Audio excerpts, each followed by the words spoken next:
Good afternoon, everyone. This is a board revision hearing for business assessment, and I'll proceed with the directions. As directed by Manitoba Health, we're requesting people avoid close contact within 2 meters with anyone showing symptoms of a respiratory illness such as coughing or sneezing. If you're experiencing flu-like symptoms, we are requesting that you excuse yourself from the room. Thank you. I would like to call the meeting to order, and I would like to begin by acknowledging that we are in Treaty 1 territory in the traditional homeland of the Métis Nation. The panel for today, to my left is Mr. Neil Harden, and to his left is Ms. Cynthia Stevens. And my name is Brent McIntyre, and I'll be chairing the meeting. The assessor today is Arka Arna, and our secretary is Michelle Neepa. We will be hearing the applications for revision of the assessment roll in accordance with the Municipal Assessment Act. The matters for which revision is requested have been described in each application, and we will limit the discussion to those matters. The statements that applicants or the assessor make at this hearing are sworn testimony, and anyone speaking to the matters must be sworn in. In the case of the hearings in this particular room, they're all done by affirmation. Please be advised that comparisons of assessments of properties are not considered evidence of market value by the Board of Revision. The Board of Revision is appointed annually by Council and is independent of the City Administration.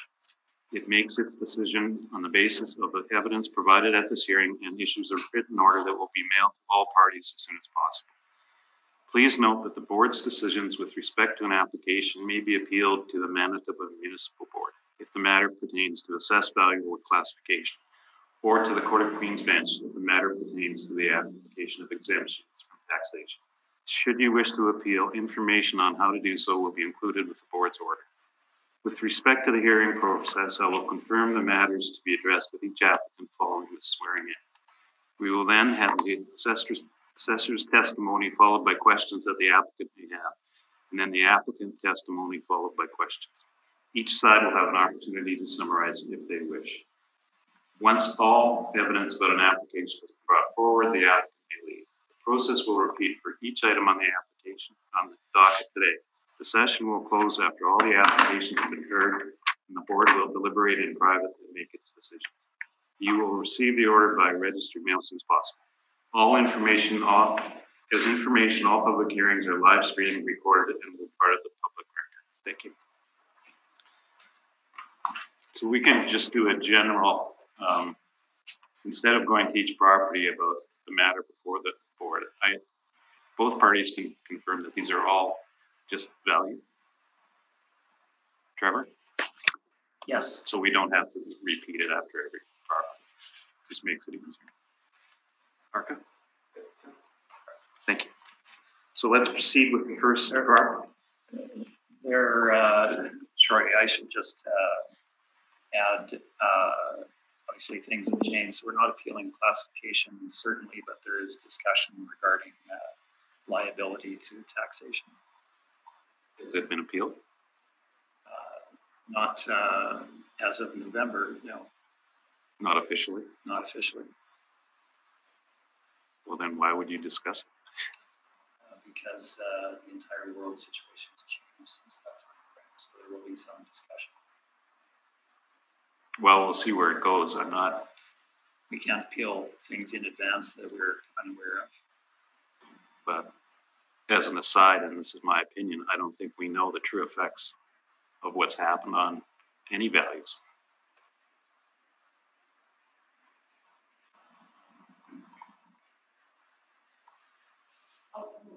Yes.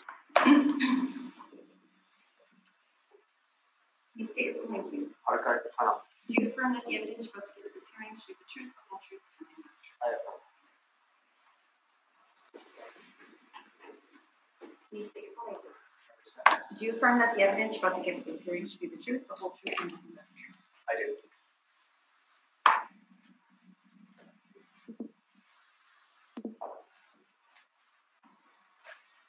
Okay, I just have to get the briefs up again.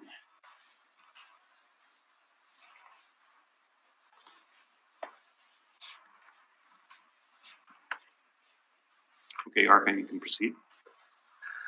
File number 195725. Address T105 375 Crown Avenue. Business assessment ID 41194. Business name Rudy's Eve and Drink. Owner MTS Restaurant Group Incorporated. Okay, so it's a 5,502 square feet restaurant with a base ARV of $27.20 per square foot, plus occupancy cost, with a total annual rental value of $163,140.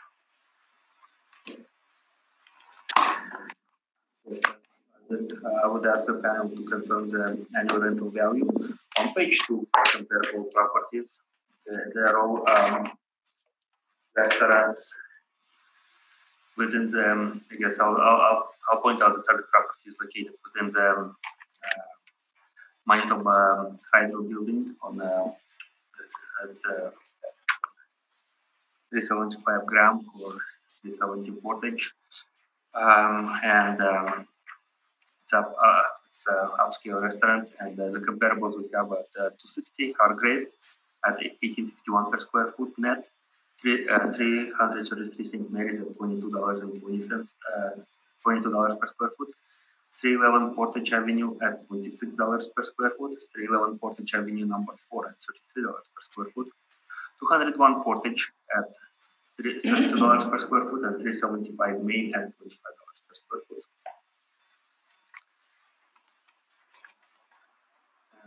Okay, so as you can see, the base rent per square foot at $27.20 is within the supplied market evidence.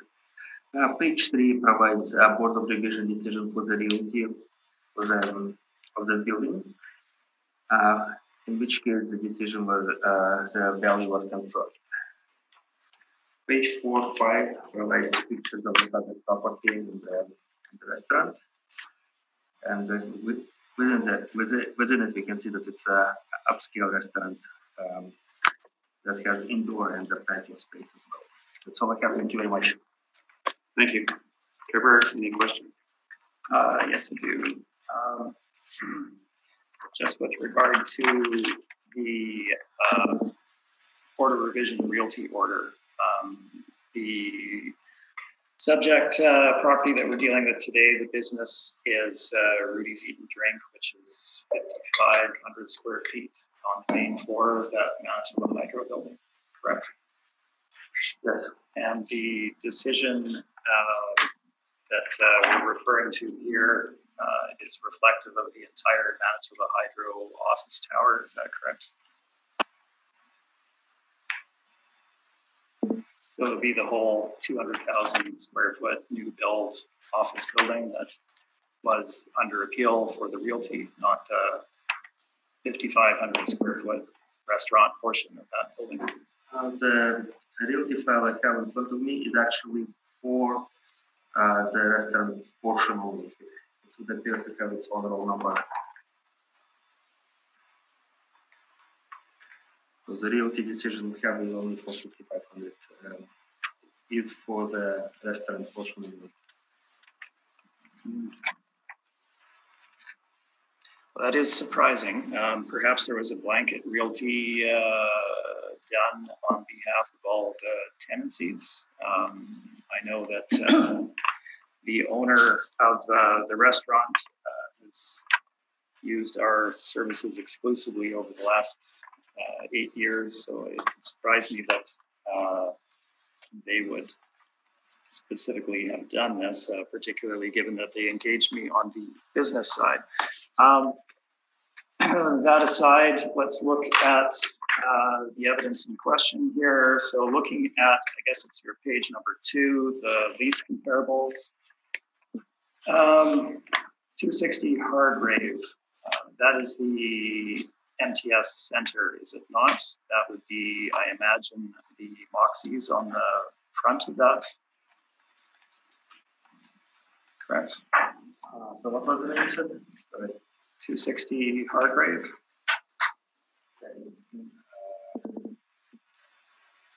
Progress is not an MTS. So we're building just west of MTS on the corner of Gram and Gram. Okay, so then it's the adjacent but attached building with rooftop patio. Tavern United. Tavern United. Yeah, Tavern United, correct? Yes. So that building would be attached to the MTS Center and get business from event nights, correct?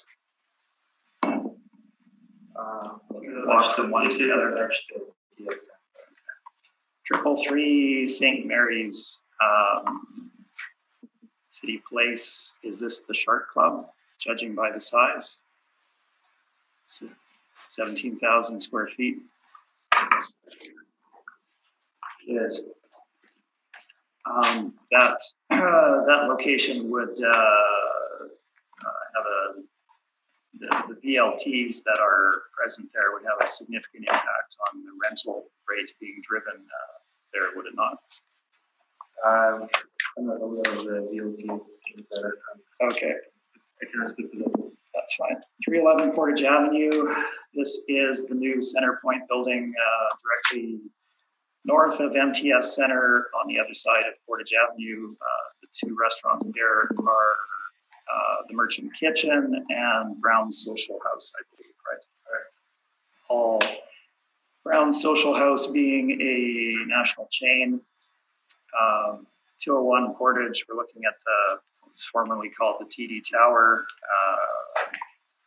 main office tower in Winnipeg. Which restaurant was that one?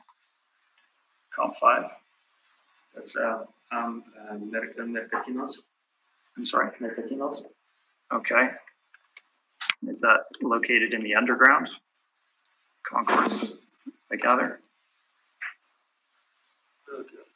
It's in concourse. Okay. And then 375 Main, similarly, we're looking at Portage and Main. What was the occupant there? Highs. So Highs Steak Loft. So the office towers at Portage and Main, those would largely be occupied by private businesses that conduct business lunches, correct?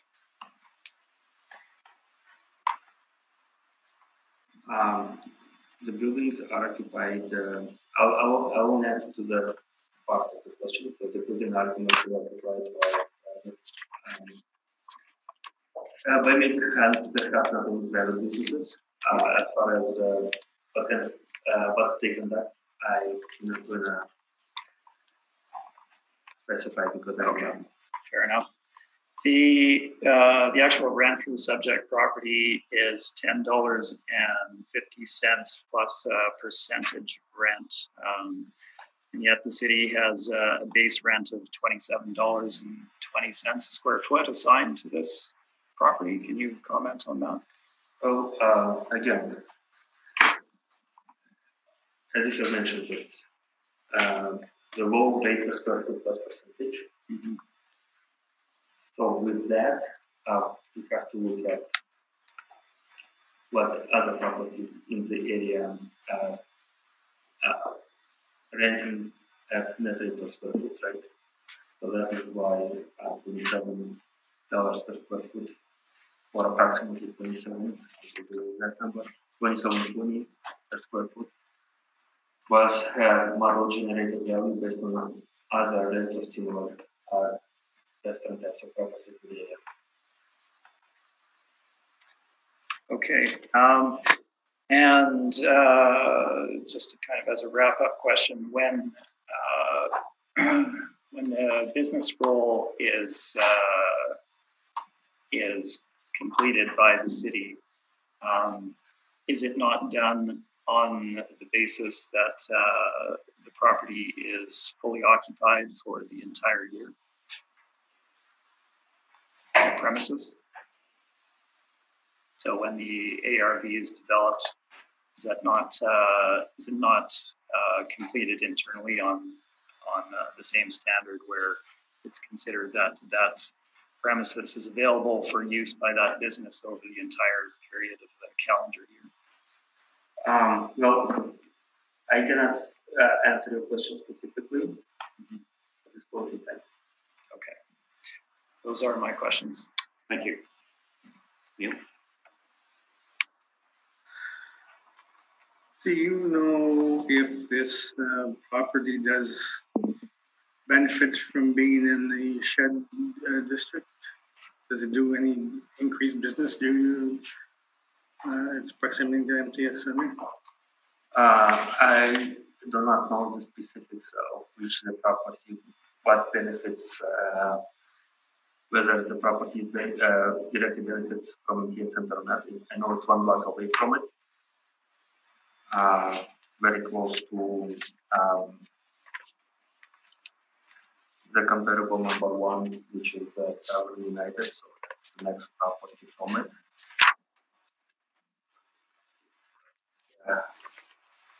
So I'm sure it's some traffic from MTS Center or any other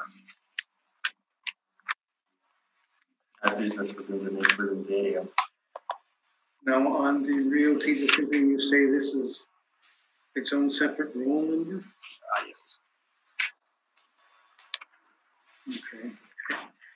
I think I'm just looking at You have to rotate it.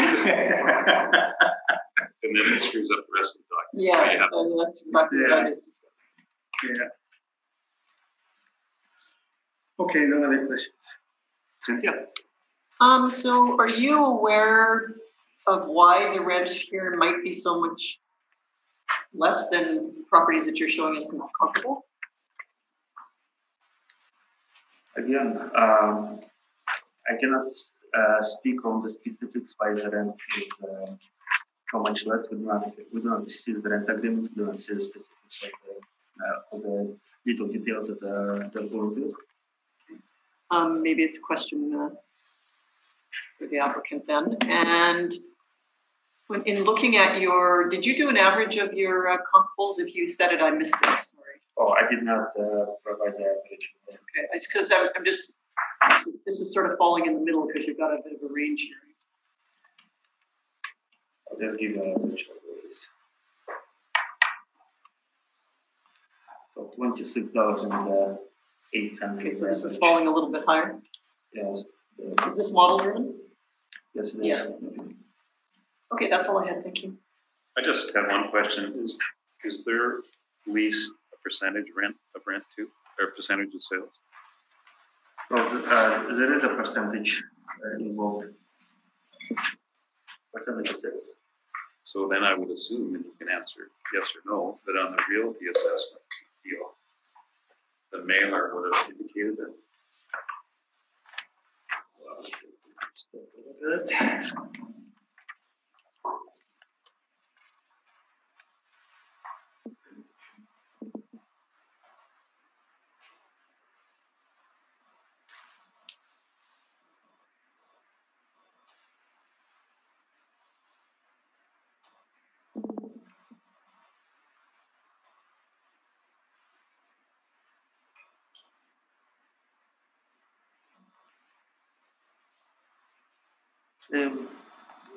The mailer indicates that there is no percentage rate.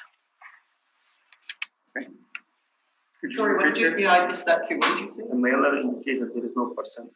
It does not indicate. Okay, that was my only question. Trevor, you may proceed. Okay, thank you. There is actually percentage rent that is applicable to the space. So the landlord structured the lease in the way that it was affordable for them to get started, at least on the rent side. And then once they were successful and reached a certain level of sales, that's when percentage rent would kick in, and the landlord would see the increase to the rent and obviously benefit from that side. Just to back up a little bit, we're talking about The subject premises are in the base of the Manitoba Hydro building at 375 Graham. Obviously, relatively recently built. We're talking in the 2011-ish time frame, 2010, 2011, 2009 was the official opening I see here. The subject property faces Graham Street. It doesn't face Portage Avenue. Yes, it is in reasonable proximity to the MTS place, but it is not connected to it, and it is further walk away from the MTS Center, as well as all the indoor parking that surrounds MTS Center. So while there may be some draw to the downtown, obviously on event nights, etc., the majority of their business is lunch hour driven. On-site parking doesn't exist, so it's either on-street parking or a walk to the Bay Parkade or parkades that are connected to MTS Center. So when you look at those factors, there are other restaurants such as Moxie's, Brown's, Tavern United, Shark Club, et cetera, many other restaurants that are connected to the above ground walkway, et cetera, that have better access to the MTS Center for game nights. Obviously, it's Winnipeg, winter time. That outdoor walk is a factor in the number of clients that you draw into the downtown that are willing to walk to your particular premises. So if it's easier, often that is the choice that will get made. Just again, to move backwards, my page number 1, labeled number 1, you can see the history of appeals for the subject property. Property was reduced in the 2018 time frame from $150,300 down to $122,940.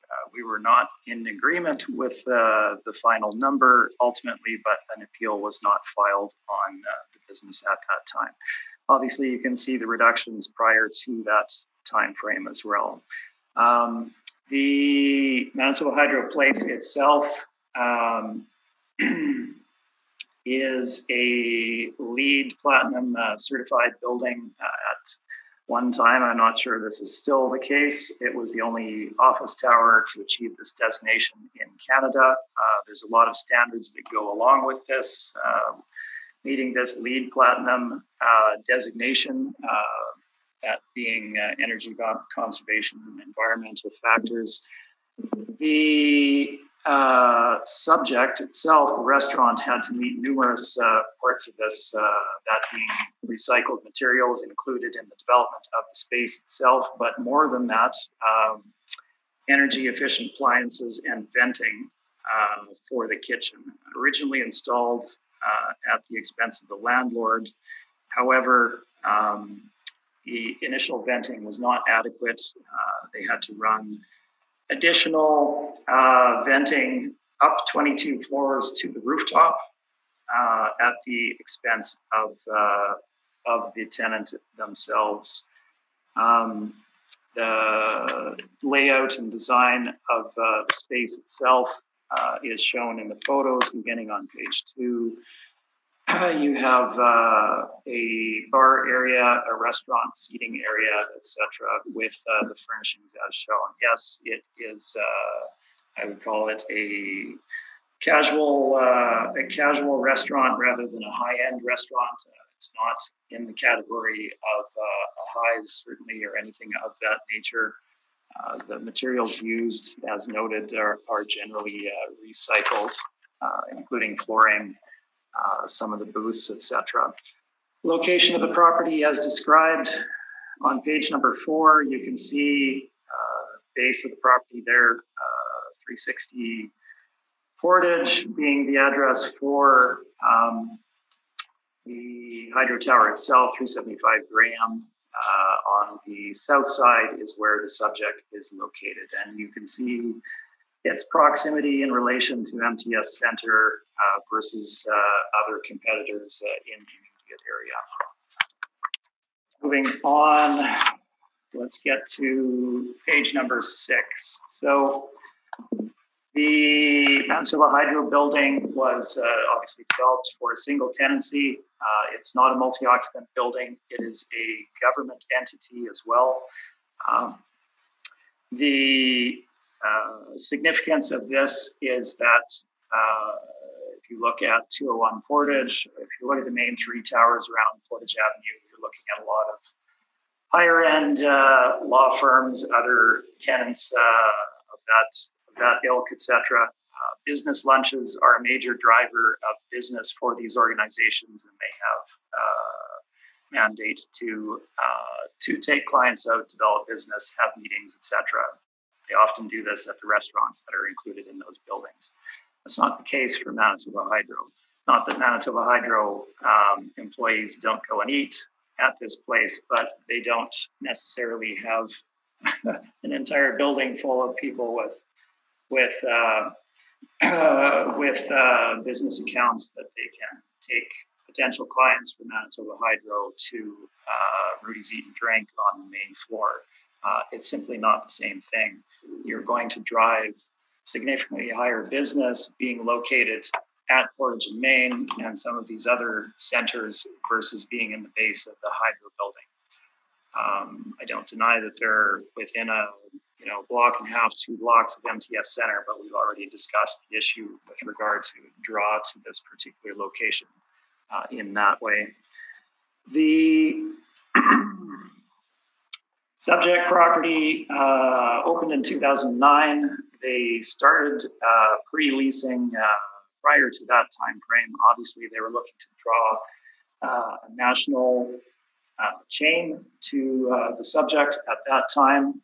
Their marketing was extensive. They were unable to do so. Rudy's Eat and Drink is owned by a local restaurateur. They don't have others by the same name. This was a one-off that they took a flyer on, and ultimately the landlord settled for putting in a local tenancy such as this in order to get a restaurant into the space. They signed at $10.50 a square foot for years 1 to 15 with 4 renewal terms plus percentage rent, obviously, when they hit a certain amount. So $10.50 is the base, and then they pay once they hit a certain level of sales. The original asking rent for the space was $16 a square foot. They weren't able to achieve that. So city is asking $27.20 a square foot as the base rent. I don't see that being applicable. Our comparables are shown on the bottom of page 6 and onto page 7. Tavern United, which was discussed already, I believe we had in here at an original lease rate of $18.44 at 260 Hargrave. The city has it at $18.51. Again, this is immediately adjacent and connected to MTS Center. They have a rooftop patio, etc. Number 2, High's Steakhouse. We have them in at $22 a square foot, which I see their term must have rolled over. They're now at $25 a square foot, according to City Winnipeg information. Premier lunch spot in Winnipeg. Obviously, the rental rate there is going to be significantly higher in that location for that property than the subject. Number 3, we have Carbone Coal-Fired Pizza, 260 St. Mary Avenue. This was in the base of our former office building on St. Mary, just south of the police station. They had a lease rate of $25 a square foot for 2,500 square feet. Significant build out for that space. They have since gone out of business and have been evicted from that space, essentially. Number 4, 215 Forks Market, Sydney's, again, fine dining, 3,400 square feet, 2015 start date for a 5-year term, $12 a square foot. That's Sydney's at the Forks, again, higher end dining. Another Forks Market lease, 2,900 plus square feet, $10 a square foot for the original Pancake House in 2015. We're not saying that's the same necessarily as the subject, but that is what their rental rate is. Trevor, can I Number make a 6. Yes. We have all the rents listed rather than Okay. going through all of them. What's your best comparable? Truly the best comparable is We know that it's some of these probably are not as comparable as others. probably the next two. The Keg, number 6, Okay. 115 Gary Street, slightly larger, 8,600 square feet. Draws a huge amount of business during the day for lunch. Has some interim business at the bar, and then obviously in the evenings. They're $1,522 a square foot as of August 2015. La Roca, similar location to the subject, close to MTS Center, $18 a square foot. New build out for that facility in December 2015, $18 a square foot for a similar size. Then you have the two remaining ones as noted. I've discussed the issues regarding location in the draw for the subject. Looking at the rental rate range there, we would see the subject property falling in line with those last two that we were discussing and in line with the others. That's $17 a square foot. It's not going to approach a rental rate that Highs is getting at $25 a square foot. Certainly not going to be above that, going to be well under it. So we would put it in line with the Keg, La Roca, Clay Oven, etc. So that gives our potential annual revenue. Our expenses for the property we are in agreement with. And this gives us our final ARV of $107,015. I haven't rounded that figure. And that is my presentation. Thank you. And Arca, do you have any questions? Yes, okay, so you were saying that you provided 10 comparables, and the original dates for, I guess, for those rents are before April 1st, 2018. So has there been a time adjustment done to bring it to April 1st, 2018 reference date? Well, we're not going to time adjust the rents. No, certainly not. But I do take your point. The rents, I believe, have all been adjusted up to their new renewal terms, with the exception of Highs. You had a slight bump to $25 a square foot from 22 for that. So they're all accurate. I think if we look at the start dates for your comps, we're in the same range. We have same 260 Hargrave in 2010, Highs 2004. So we're looking at the same material. Exactly, yeah, well, Highs has been time adjusted, but I guess in a sense that it's the rate there is a bit probably more current, but the other ones have not okay. And so you were saying that La Roca and the Keg would be your best comparables, right? Again, no time adjustment, correct? They would be similar.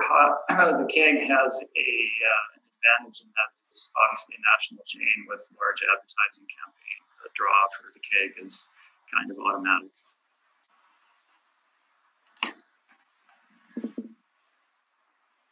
I believe the decisions on the Keg have come in and around $17 a square foot on realty, if I'm not mistaken.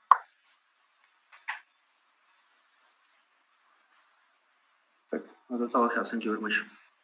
That's it? Mm-hmm. Thank you. Neil?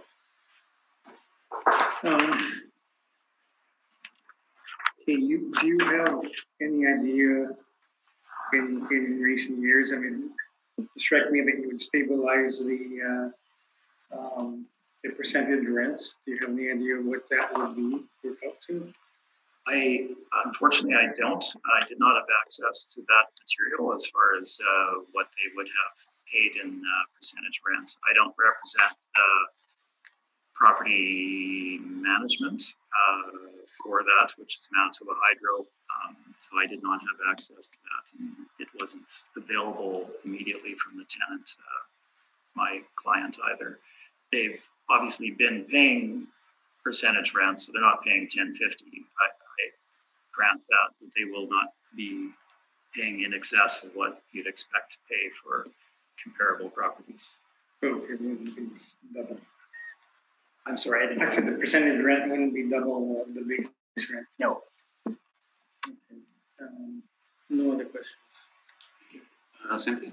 That's sort of where I was querying as well in my mind, because without knowing what that is, it's hard to know what the actual rent they're paying is, right? So Yeah, I'd love to have that available, certainly, and provide it for you. But again, it's not going to be double what the original base rent would be. okay, that's all I had. Thanks. And I have no questions, so that concludes that one. And I'd like to make a suggestion to both parties because we've only done one in over half an hour, and there's 13 on the docket. To stick to your points you want to emphasize. We have the brief in front of us, so we're capable of reading it. Okay. So otherwise, I think we'll proceed in that basis because of the number on the document.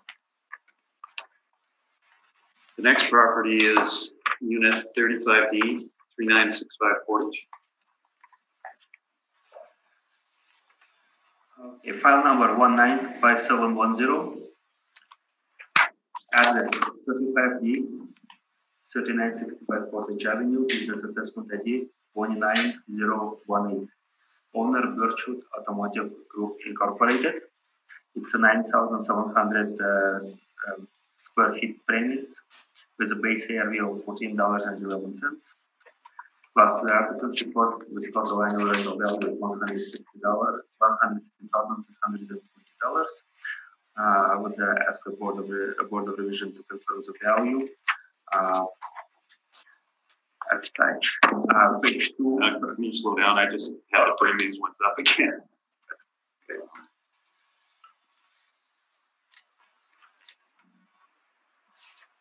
Okay, proceed. Page 2 provides the pictures of the subject property, with page 3 providing comparables. Subject property is a office building, and the comparables is an average of 1335 per square foot and median of 1382 per square foot.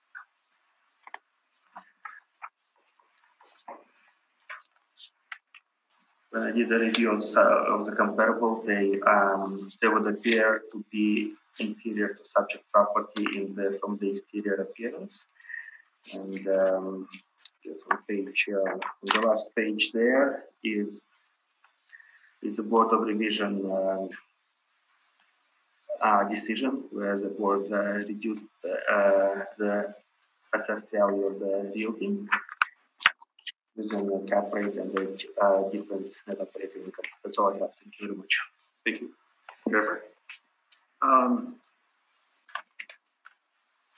have no questions. Neil? Yeah, so it was,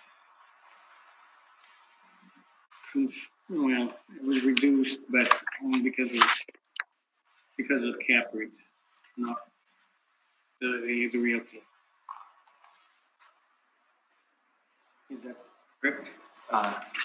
So it was reduced. The decision is based on net operating income presented by the applicant with a capitalization rate of 6.55%. Yeah. Cynthia? Your comps here. This building's, considering where it is, would these other locations be considered a bit better for an office type of building?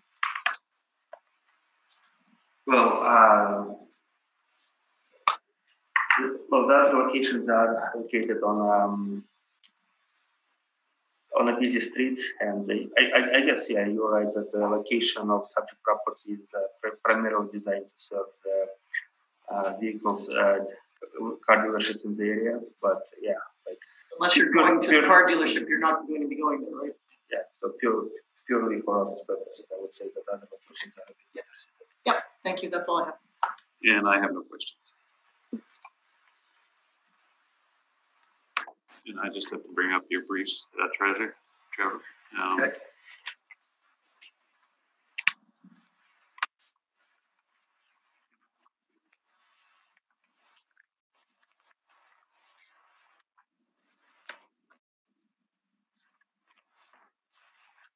Okay, you can proceed.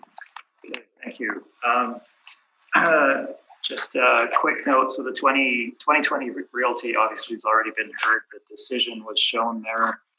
And if you look at the very back of my brief, and I think it's the last 4 pages, you can see a copy of the decision. As noted, it's based on the NOI presented by myself as the applicant with the cap rate as noted there. Following the decision, they give you the cover page of the Realty as well as the page outlining what we applied as far as a rental rate to the space for that we're dealing with today. That rental rate is $12.50 a square foot. I haven't changed anything. My comparables that are included in here, as well as the city's comparables, as I note, are identical to what was presented in the 2020 Realty. The subject property is the sole office building in Point West Auto Park. It was built for Birchwood themselves to house their offices, to serve obviously their dealers out there. There's no separate market for office space out in this location. It's isolated, it's within the auto park. The only use of Realty that can be made in the auto park, according to a zoning agreement and a development agreement, as well as on the condominium titles themselves, is that of automobile sales, service, and the individual office, I guess, servicing those automotive clients. So you can't place other tenancies in this park. So it has a single purpose as an owner-occupant building. And as noted, it is in the Point West Auto Park. If you look at the location of the subject on my page number 9, obviously we all know where Point West is. It's on the far west of the city, outside of the perimeter highway. There is no surrounding drivers of occupancy for a space such as this in that location. It was originally built in '99. We're looking at 9,700 square feet. Zone C3. You can see the photos of it in the first couple of pages there. Pretty standard office space of its vintage. It's not new and up to date. That is what it looks like. For the most part, it's open plan for the interior spaces. The site is shown where it is, as well as the surrounding area. Move on to the ARV. As noted, Realty was decided at $12.50 a square foot. It didn't question the city's comps. As I take your point into account, I don't want to go on too long here. A number of these are owner-occupied law offices, chartered accountants. I represent 1700 Corridon. It's right in the heart of River Heights, etc. I wouldn't say that those would necessarily be comparable to the subject. Indeed, they're also significantly smaller in size. So the comps that we have are the same comps presented for the Realty.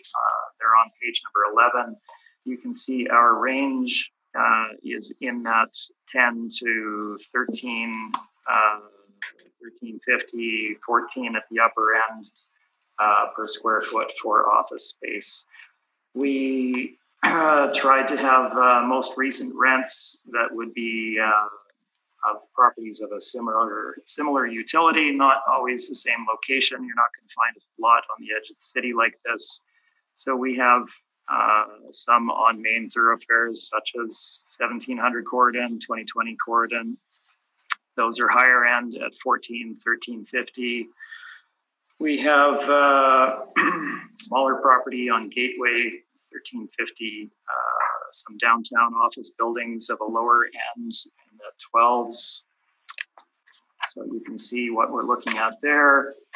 Our office stats from Cushman and Wakefield, second quarter 2018, give you an average rental rate for Class C suburban space at $11.61 a square foot. $12.50 for the subject property is certainly more than fair. In addition to that, at the Point West Auto Park, there are additional non-recoverable infrastructure costs that the individual tenants bear, that being the replacement, long-term replacement and the annual maintenance of the infrastructure for the park. This would naturally drive down any rental rate that one would be able to achieve on the open market. So using $12.50 a square foot, plus the same expenses as assigned by the city, gives us our final ARV of $145,015, not rounded again. And the addenda we've already covered. Thank you. Thank you. Parker? Yeah, so when I was looking at page 11 of your report, your comparables, I noticed that most of the buildings are older in age, with the exception of comparable 3. And when you look at comparable 3, wouldn't you consider that it is also outside the perimeter, similar to subject property location being on the outskirts of the city? I'm sorry, can I ask you to repeat that? Comparable number 3, 3311 Pembina Highway. Yeah. It is located on the outskirts of the city, similar to similar subject being outside the perimeter. Would you agree with me? It would be on the perimeter of the city, yes. It's 2,000 square feet. It's a main floor CRU unit in a strip mall used as an office space. That's insurance purposes, right? That's what it's used for, correct? Yeah, it's an insurance office in a CRU unit in a single floor strip. So would this property be in similar age with some indication that it's built 1990 with 2008 effective age order, it looks like? Similar in age to the subject property. Do you agree with me on that? The age is similar. Other than that, I would not agree. No. And would the insurance office be allowed to? Is insurance office allowed? Is insurance usage allowed in the subject property? Insurance, so complicated. The overall owners of the park, Birchwood, are allowed to have automotive service business. They run their own insurance agency out of a small portion of the main floor as it serves the automotive needs of their clients in the auto park. So would you agree with me that then rates closer to $14 a square foot would be more appropriate? Just to be clear, that doesn't form part of the square footage under appeal today. It's a different roll number. So just to clarify, so you're saying the insurance company is not part of this appeal? No, we're only looking at the Birchwood office space exclusively. Well, just hold it here. The majority of which is on the second floor, but some is on the first floor, but that's just office space.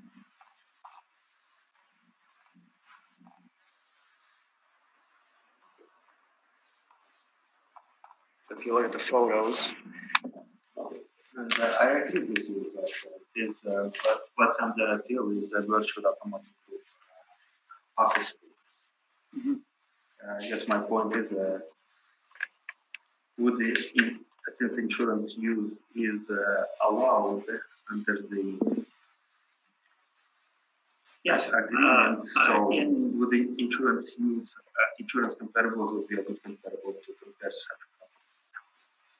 well, the usage, yes, in the way that they meet the criteria of the development agreement and zoning and conditions on title, such that they are providing a service that serves the automotive needs of those clients of the auto park in providing auto insurance of that location. So it's a pretty narrow look at it. We're not. We're not putting other retail of any variety in that space because it doesn't meet the requirements. Oh yeah, but insurance is not the only, I guess, it's not the only usage. It's not limited to only insurance usage. So there's probably a few other usages which we did not mention here, but yeah, correct? Sorry? Insurance usage is not the only usage. There are other usages for such a property, or what other usages for such a property? So if we're going to get into usages, yes, they at one time had a Hertz rental that operated out of the building in a very small portion of the main floor, not part of the space that we're talking about today. Because it's automotive, that's no longer there. That's essentially it. So no, we're not putting in a Quiznos or whatever other retail you can think of because you can't. It's not permitted. It doesn't meet the requirements. You cannot do so in here. I think we're kind of beating a dead horse here and talking about does insurance fit within the boundaries. It's automotive sales, service, and very tightly associated uses. Okay, so from which is your best comparables out of the comparables?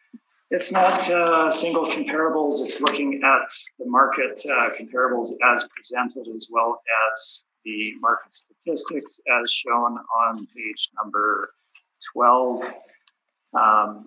Cushman Wakefield, which is our brokerage brand for our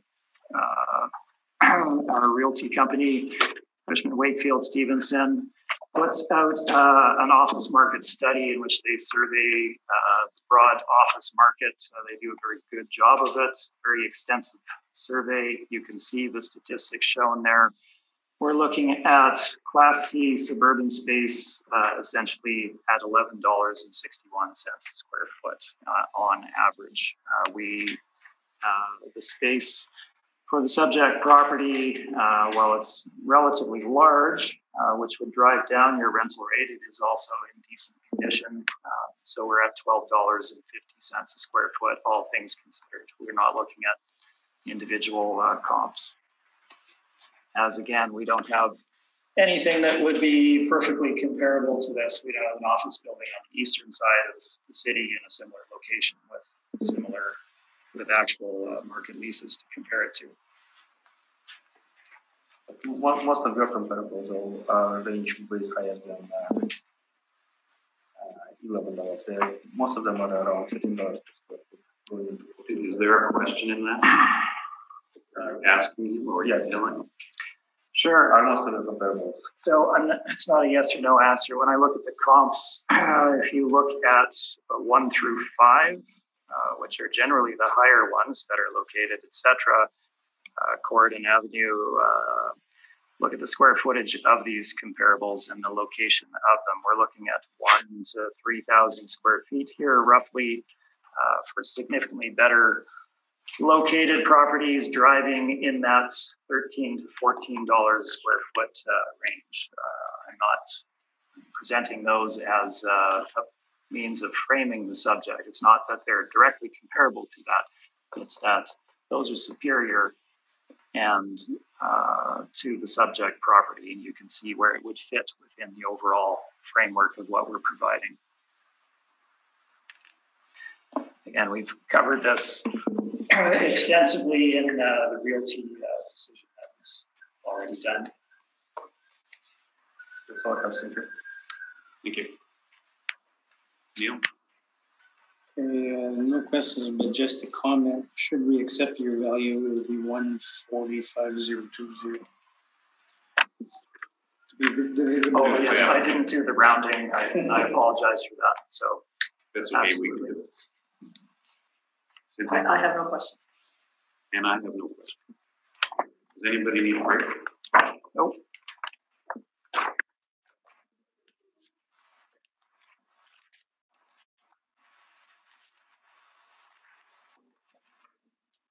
The next one on the docket is 385 St. Mary. You get a chance to bring it up.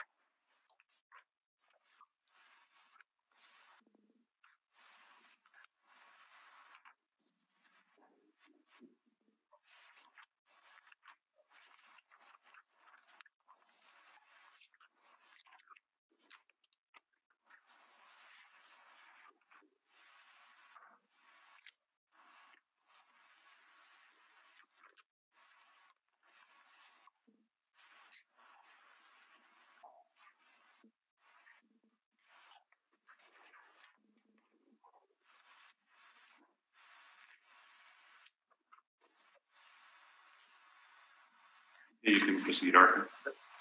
File number 195702, address 385 St. Mary Avenue, business assessment ID 39466, owner Republic Architecture Incorporated.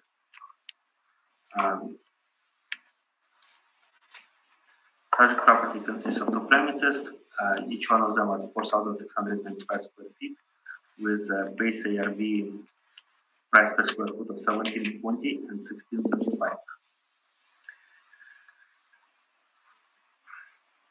Plus the occupancy cost, total annual rental value $180,540. My recommendation is to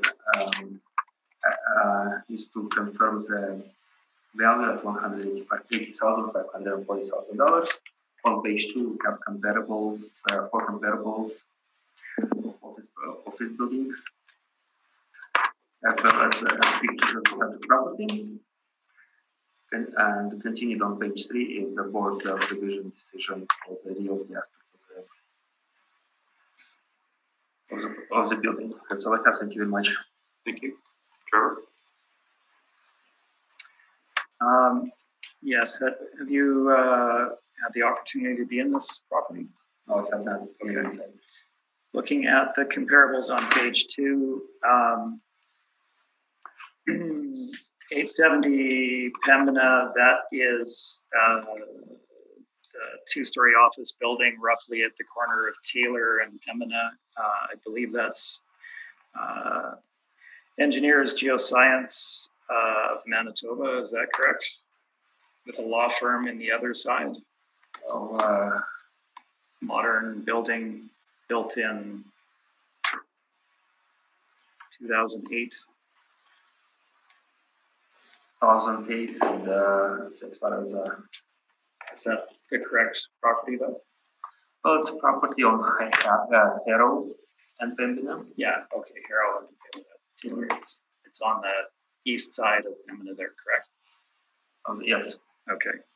1345 Taylor, we've got 3 here from that. That is the Asante Financial Management building, is it not? Right immediately south of the Shindico property at the corner of Waverly and Taylor.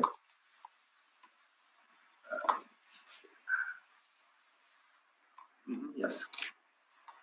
So that was built by and for a high-end financial management company. That would be a very high level of finish, relatively recent construction too in 99, correct?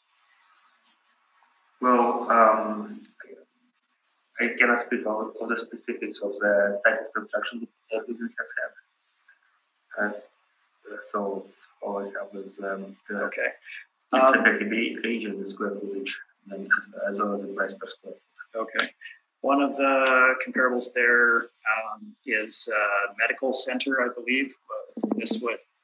They generally have significant build out that's specific to their use that would drive a higher rental rate. Is that correct? One of them is medical center, yes. Okay. Those are all of my questions. Thank you. Thank you. Neil?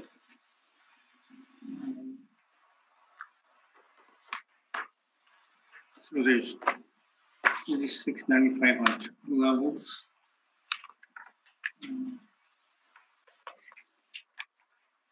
that correct? Excuse me? There's 4,695 square feet on two different levels. The Yes, main so- floor and upper floor. Yes. So total 9,000. 200,000 square feet. Okay, does that include any basement space? Oh, Sure. Okay, no other questions? Is the higher rent on the main floor then? uh, I mean, it's almost $1 difference. I just wondering. I think I would assume so.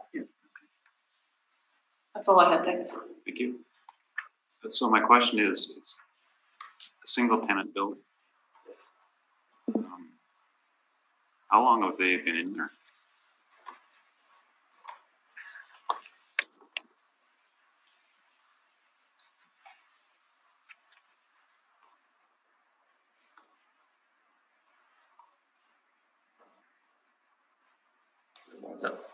There was a sale.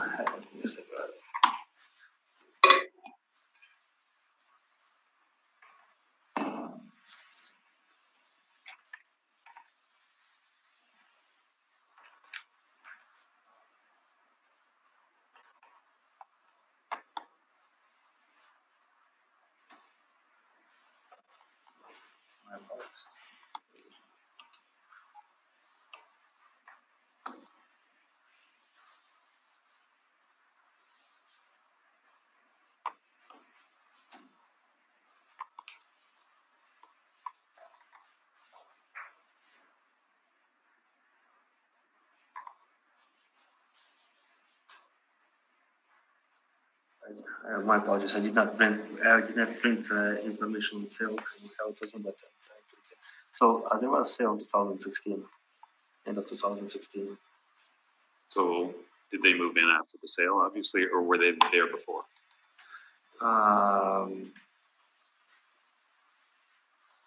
I cannot say exactly if they moved in after the sale or if they didn't there before. Okay, thank you. That was my only question. Trevor, you may proceed.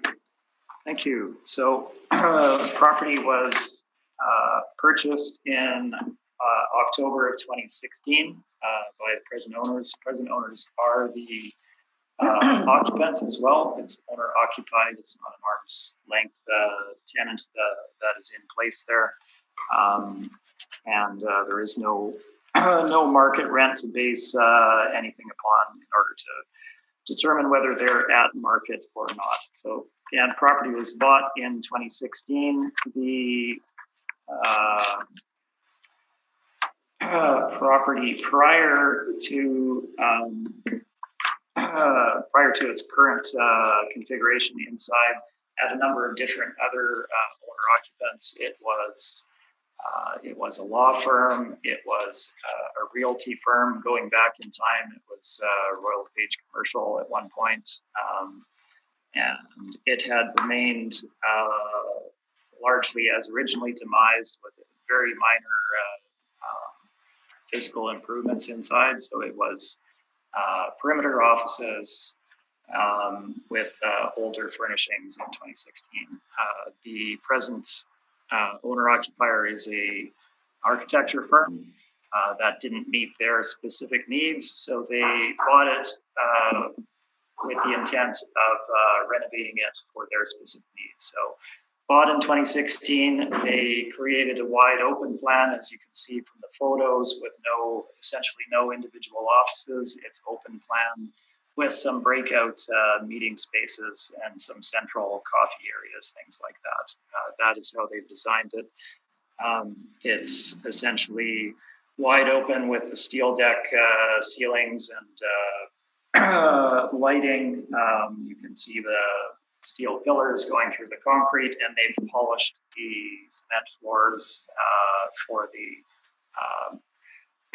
the surface that you're looking at. So they did obviously spend some money on doing this, but it is pretty wide open and is relatively specific to their particular creative needs. As a architecture firm, collaboration and creative meetings, etc., are obviously a significant part of what they do. So the open plan is what met their needs.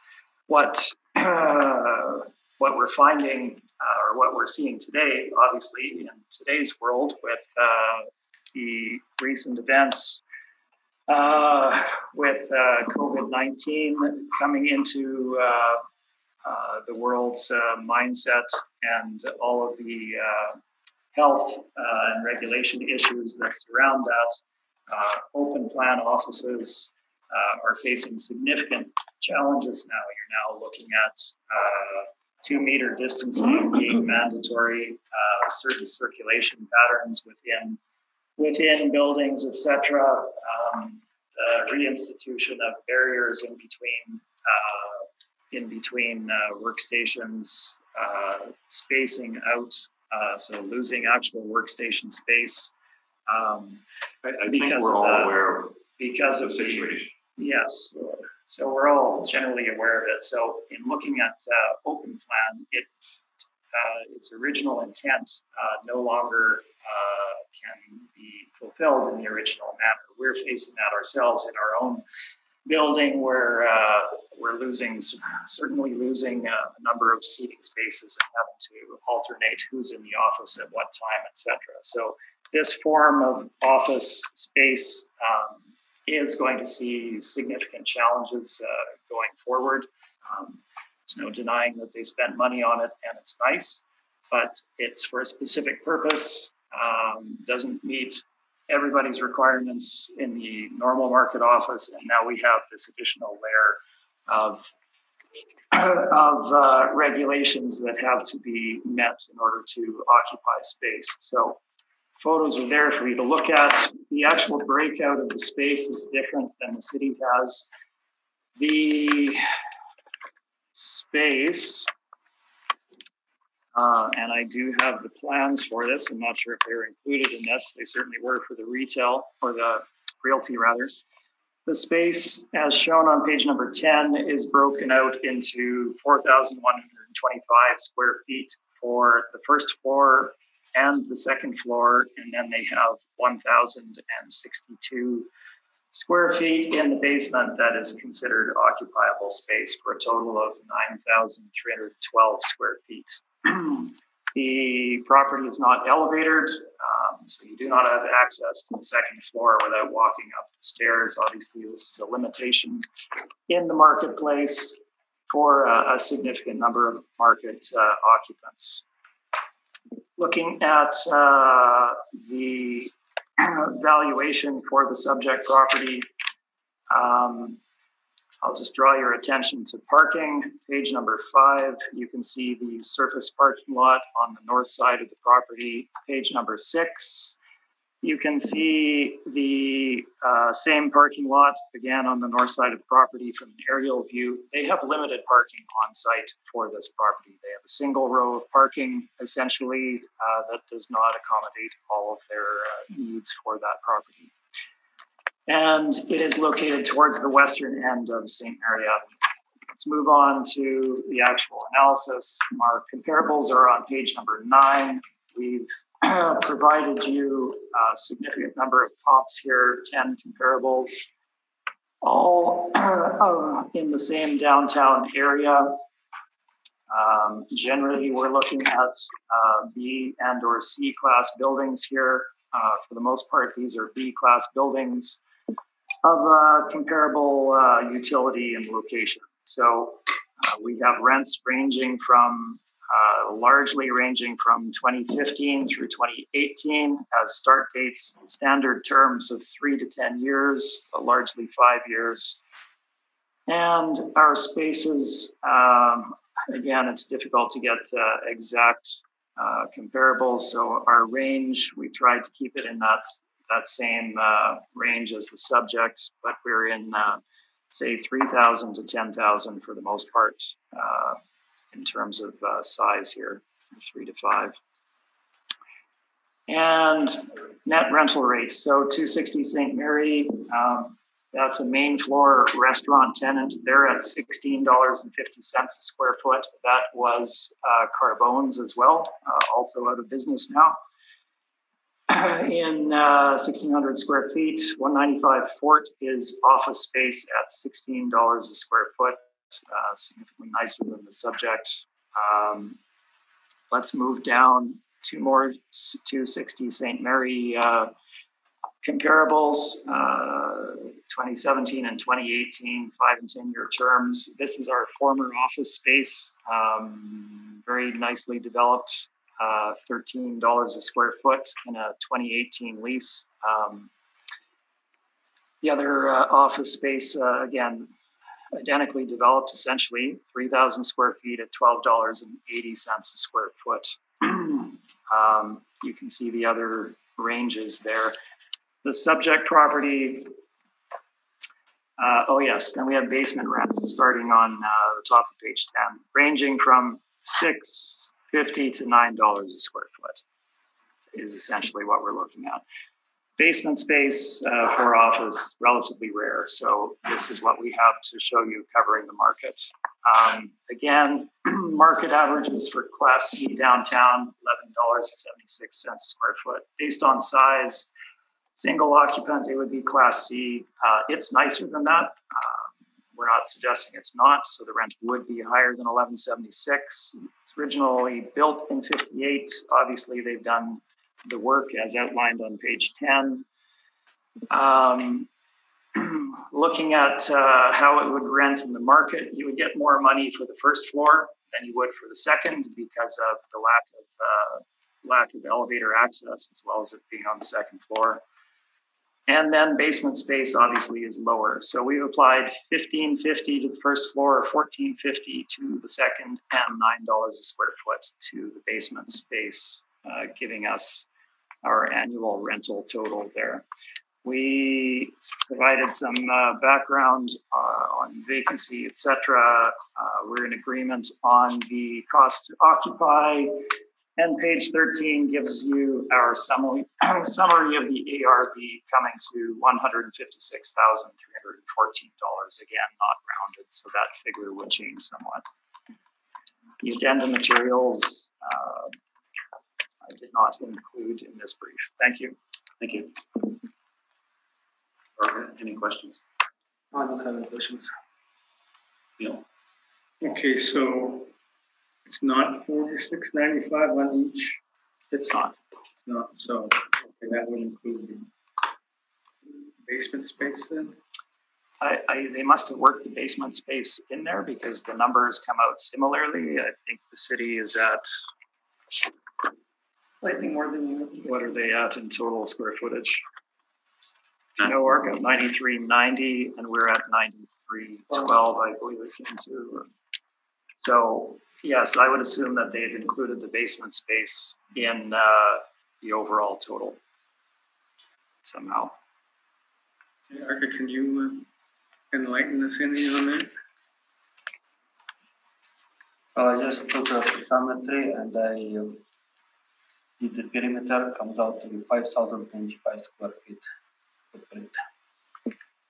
So somewhere there, I would stand by my numbers at 4625 being area for each of the floors, and we do not have basement for the business assessment. Are there any plans? Yes, there are. And I believe we submitted them in the realty. So this has been presented to the city. This information is available to the city as far as the breakout. They're an architecture firm. They did plans for the building, right? And submitted them. So it's out there, it's no. Okay, thank you. Cynthia? No, I have no questions, thank you. I just have one, and this deals with the basement. Your picture on page 5, Yes, is that going down into the basement? that is going down into the basement, yes. So in the basement, they have a workout room with a rubber floor, and they have a file storage room that could be considered occupiable space. And that's what that total is. Well, and I think that's shown on your page 4, top picture. Yes, so that would be in the basement. You are correct. So clearly there is a basement. Oh, yes, I've been in it. Okay, thank you. That was my only question.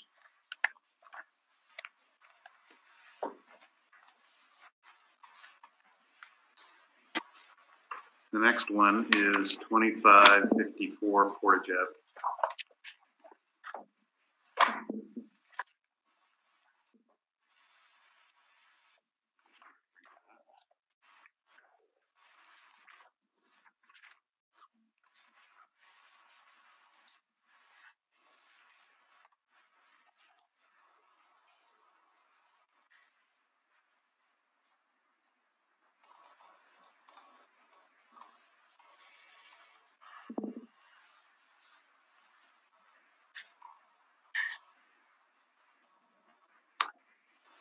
Okay, RP, you may proceed. File number 195720, address 2554 Portage Avenue, business assessment ID 51810, owners are Birchwood Credit Solutions West. The previous area we have is 22,677 square feet with base ARV of $11.55. With the occupancy cost, total annual rental value is $312,400. I would ask the board to confirm the value as such. Page number 2 of my report.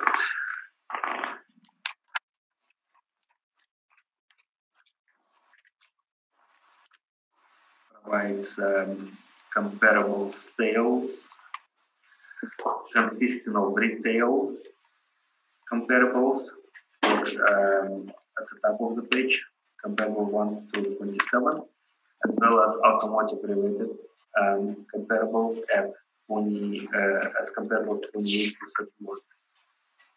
31.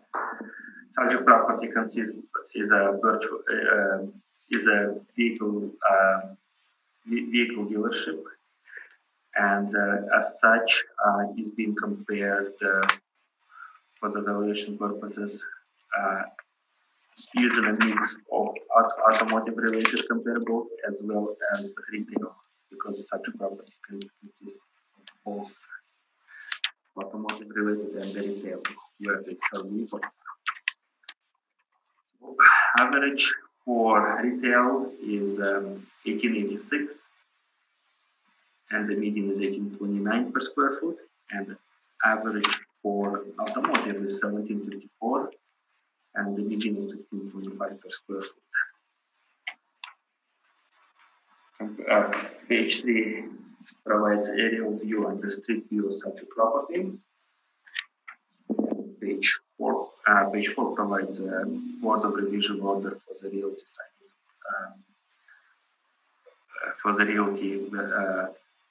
side of the property.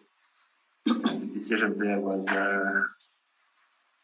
adjusted. Value was adjusted based on applicant's net operating income, as well as adjusted cap rate. That's all I have. Thank you. Thank you. Charlie? Yes, just a few. So the realty was brought down according to the applicant's net operating income, as stated, I guess, right? Yes. Okay, so that would suggest a decrease on overall rent, I'm assuming. I was not Not the overall owner of the property is different than my client today. It's owned by a different entity that has a different representative. So yeah, the realty consisted of both commercial side as well as part source, because there's two separate buildings under this role. So Okay. which way it affected, I cannot speak onto which side of the net operating income was affected or not. Could be both, obviously. The larger of the two would be the automotive dealership, correct? Yes. Of the buildings on site. Is this a property you've been able to visit yet? No, I have not. Okay.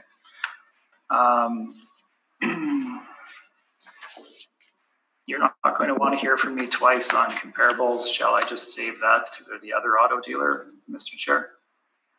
I would like you to limit your focus on that. Briefly. Okay. To save time, rather than do it here and there, I'll do it on the last one. Okay, that's fine. And we'll take it as read for this one. That's great. With the comments from my later questioning on those comps.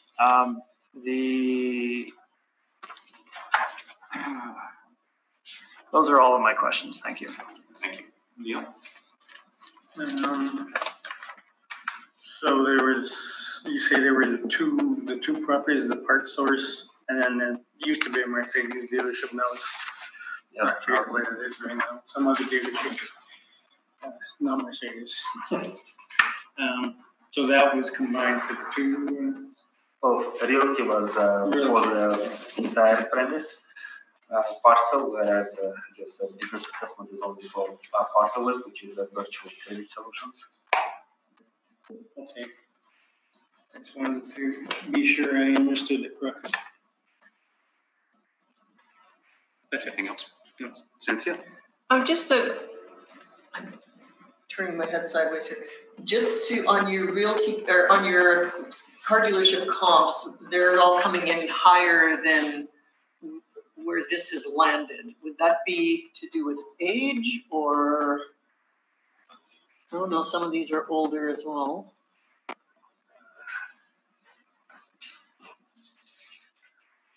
Just wondering.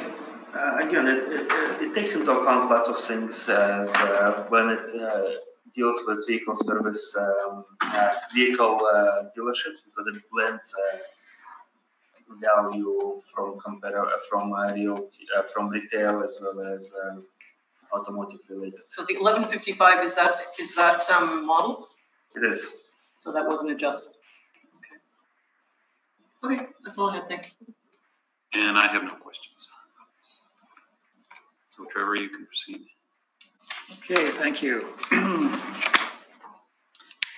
So I will just draw your attention to the last 2 pages of my brief just to start with. This is the 2018 business assessment appeal for the property. It was reduced based on our rental value of $9 per square foot, as noted on the decision shown on the last 2 pages there. March 20, 2018, you can see the decision. So that's for 2018-19.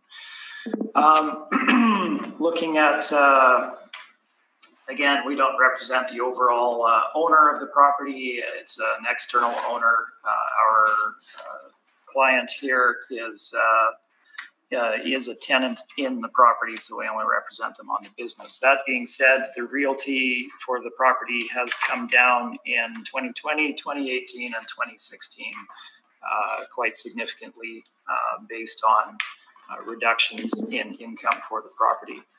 Looking at the subject property, it is a significantly older building, built in 1963 originally. We also have, and there's some minor, I won't say confusion, but going back long in time. There was some dispute over the original age. There was some that had it a couple of years earlier than that. It doesn't effectively matter. Building is from the very early 60s, 1963. It is essentially two buildings that were mated together. The original building didn't meet the needs of automotive dealerships, even going back in time, so they had to add on to it significantly. If you look at the frontage, etc., you can see that it has been changed and adjusted over time. All that being said, it's not a first-run automotive location by any means, which we'll get into. The building itself does not meet modern standards. It wouldn't be built in this way. It wouldn't be this size, this configuration, etc. It has significant obsolescence that would rule it out as far as an automotive dealership renting it at arm's length for anything other than a second-run automotive dealership as it is here. We're looking at a used car dealership. This is not a Ford dealership or a Buick or anything of that nature. It's second-run used cars. So, as noted, looking at my page 1, land to plan area ratio is critical for automotive dealerships. We're looking at a very low 3 to 1, a 3.01 to 1 land plan area ratio. Typically for automotive dealerships these days, you need 8 to 1 at a minimum. You're looking at space to store and display product. You're needing space for customers to park in, and crucially, you're needing space for service vehicles to be parked in on the external part of the property as well. They have simply 3 to 1, well below what's required in modern circumstances. They have to have space off-site in order to store a product and bring it to this location. Now, the build-out is described on page 2. I'm not going to go through that. The photos did not get included.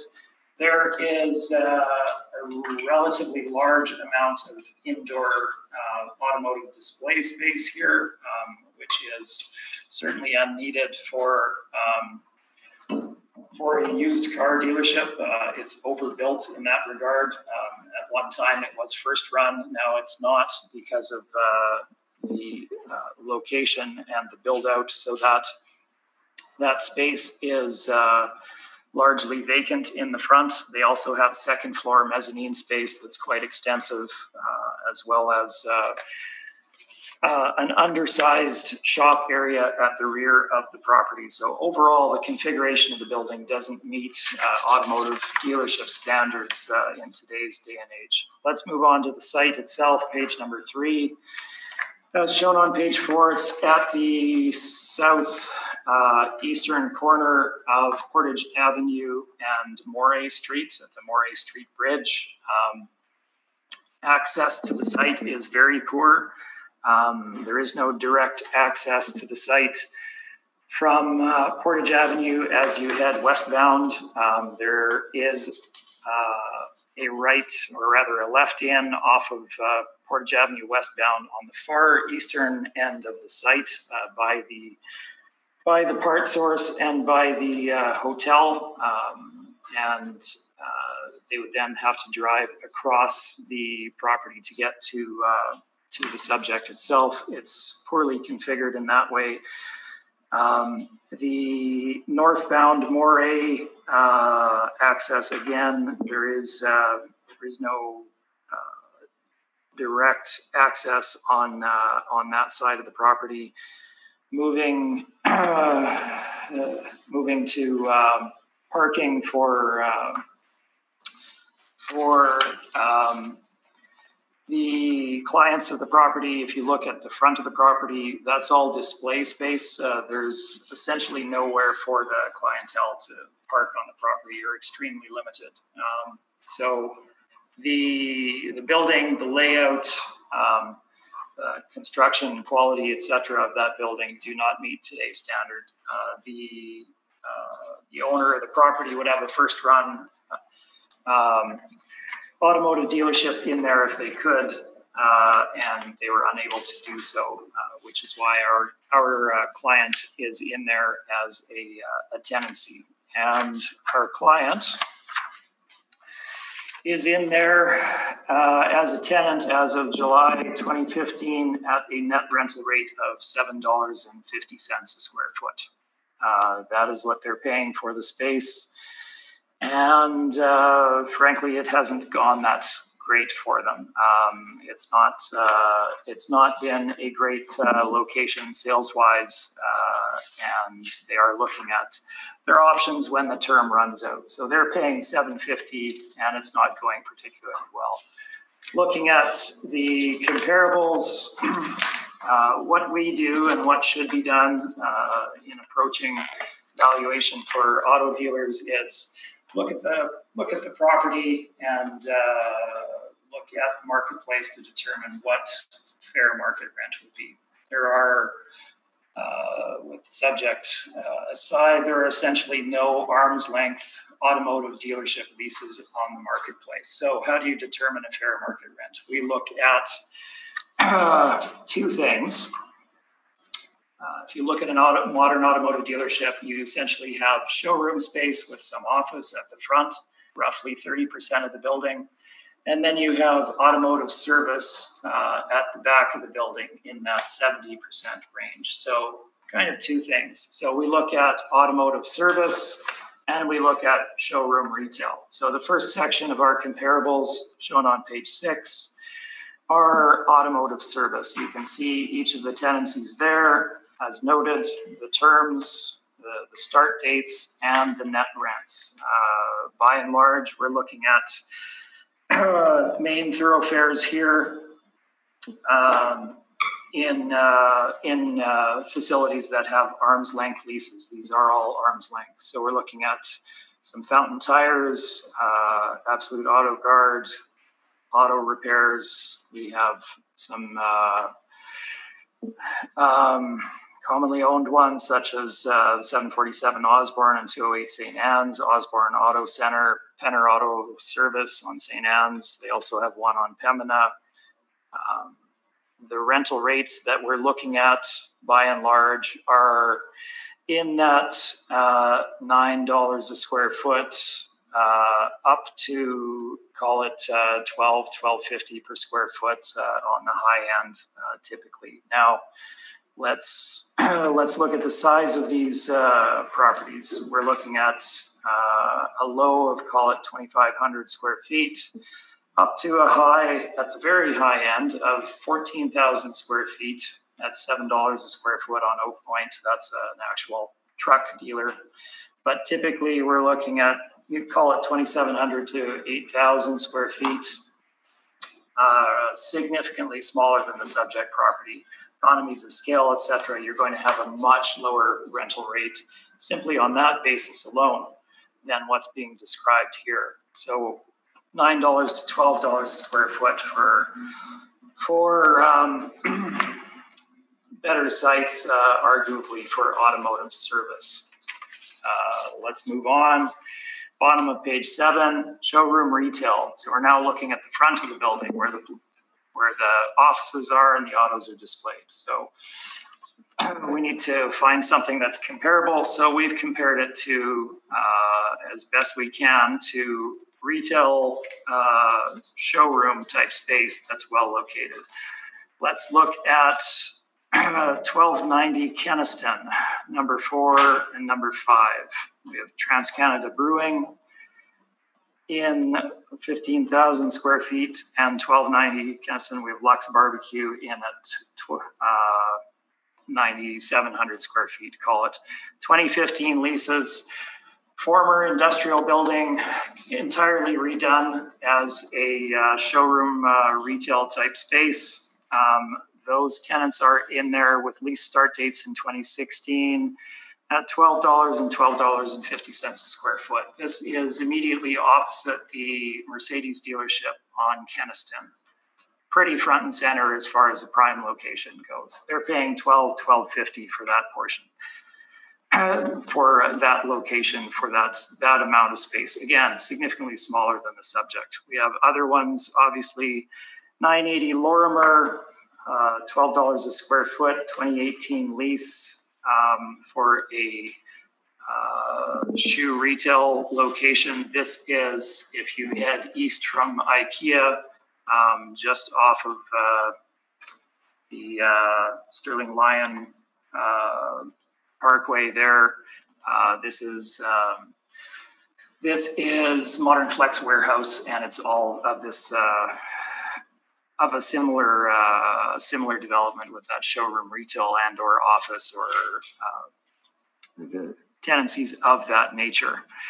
So if you look at the rents that are shown here, sizes, start dates, etc., you can see that obviously the rents are somewhat higher for some of those locations, and we're driving from a low of $6 a square foot on Waverly for quasi showroom retail, the floor show Superlight, up to a high end of just under $14 a square foot, $13.75, but dominantly in that $11, $12, $12.50 a square foot. So that's 30% of the building. Then you have the service portion on the back of the building.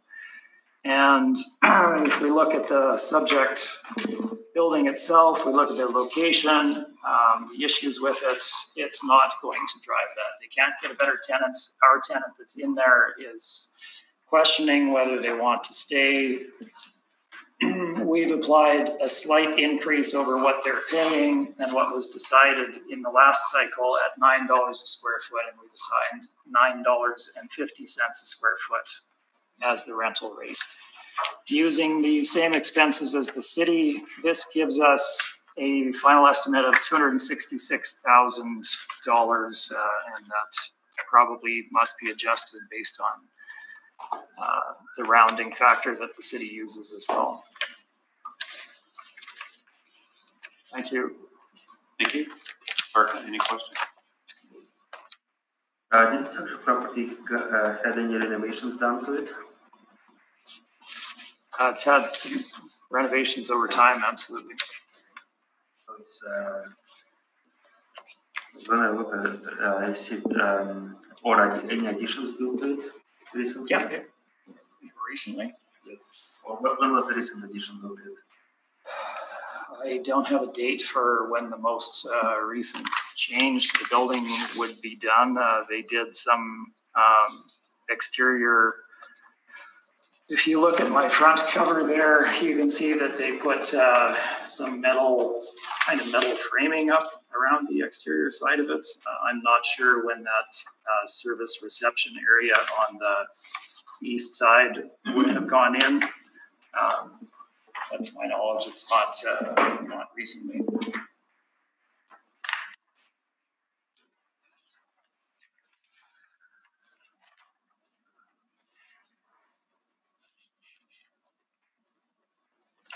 That's all I have. Thank you. Thank you. Neil? No questions. Cynthia? To the best of your knowledge, is that an arm's length lease? It is an arm's length. Was that not a Birchwood dealership before? Years and years ago, it was. It has a different owner now. It was actually their very first location, but it is owned by either Qualico or the other. Okay, so it's arm's length. Okay, that's all I had. Thank you. And I have no questions. Should we take a break? Oh, no. We have two more.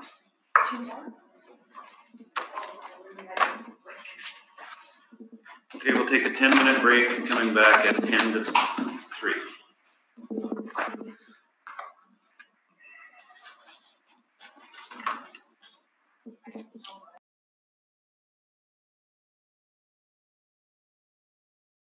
The realty decision on the subject property was based on the net income that we had presented at $12.50, correct?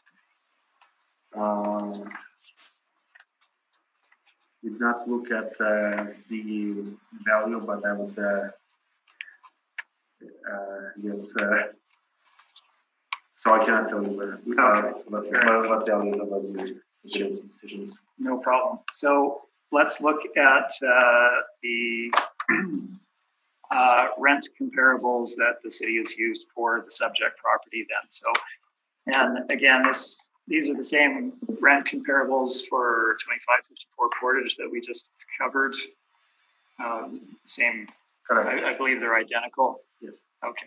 So the approach that the city has used in trying to establish fair market rent is to look at big box comparable retail properties and the rents that are being achieved on those, as well as a few automotive service locations in the city's mind. Is that correct? That's correct. Okay, so when we look at the rent comparables that are shown as retail here, we're looking at basically 4 locations.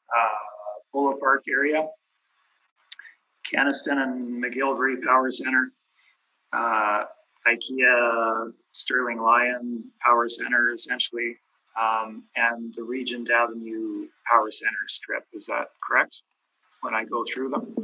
When you're looking at the automotive building? No, the retail comps at the top of the page, and I went through them line by line, so Okay. I'm confident that's the case. Well, yeah, they're like not directly IKEA, but within the IKEA, right? Not IKEA itself, IKEA area. Mhm. Okay. And the tenancies that we're looking at in those retail locations would be tenancies such, and these are from the comps themselves, tenancies such as Best Buy, Old Navy, Mark's Work Warehouse, Ashley Furniture, The Brick, Sport Check, Bed Bath Beyond, Petland, Staples, Michael's, Ashley Furniture, Bouclair, on and on. Correct? That would be what we're looking at. Yeah. So these tenancies would be in power centers surrounded by other retail, correct? In these locations? Well, they will be located some within the retail, some sort of retail section. And the build out of these spaces when you walk into a Petland or a Best Buy, etc. Essentially, if you were to take an aerial view of that space, you'd be looking at, call it 90% floor, 10% receiving area at the back, right? The product is stored on the floor by and large. So the retail part is to account, the retail section, why it's broken down here to automotive and retail. Right? Retail is to account for the retail section of the... Yeah, no, I understand. What I was asking was these retail units themselves are, it's essentially the whole unit that is the floor space by and large, with some receiving and some minor storage at the back for the most part, correct? Oh, that's what it would be, yes. So the selling floor would be significantly larger, and any storage is taken into account in the selling floor itself for the most part. Yes. Okay. Does the city look at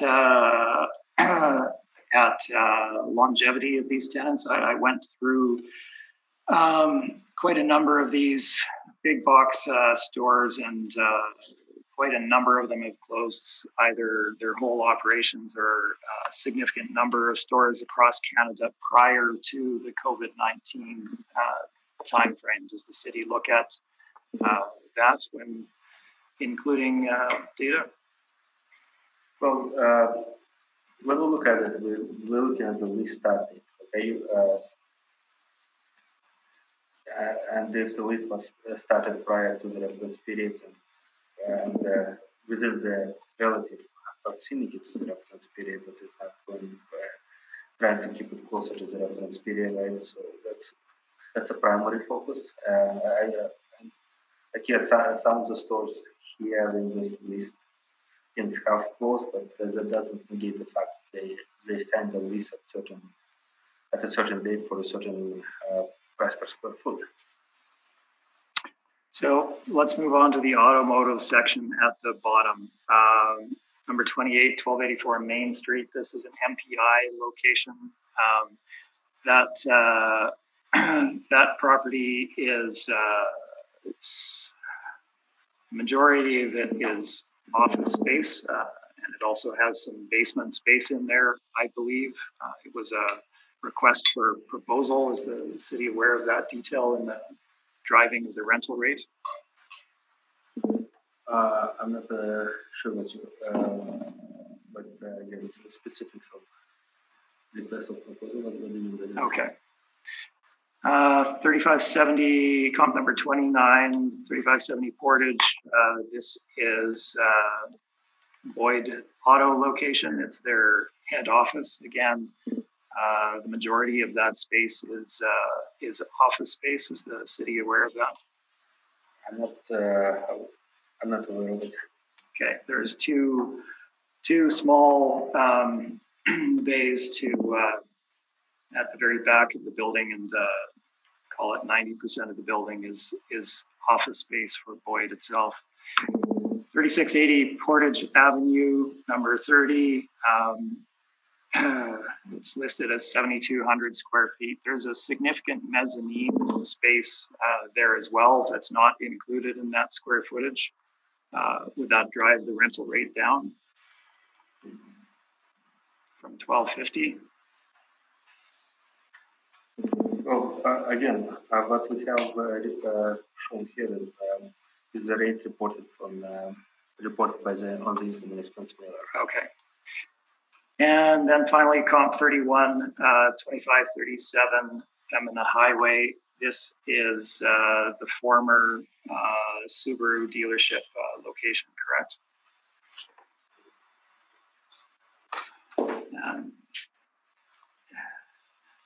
I don't want to run through this in great detail. I know probably all three panel members have heard from me. I was just going to say I've seen this numerous times.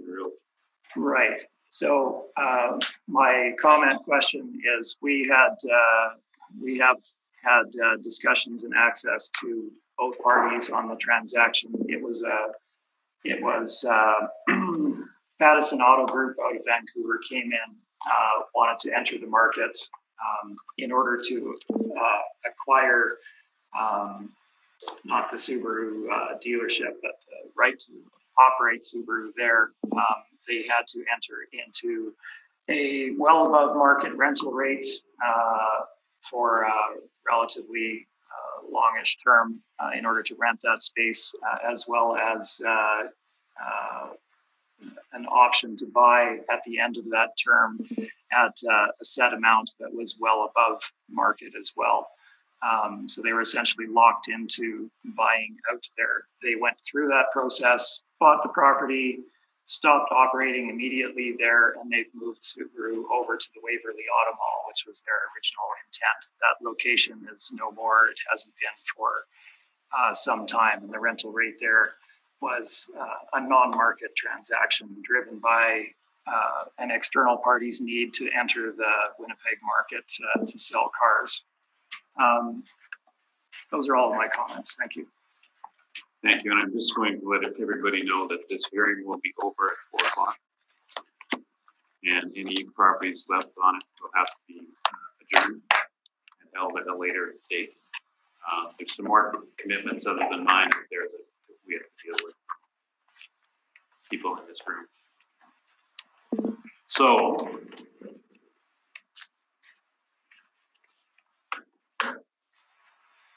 Neil, any questions?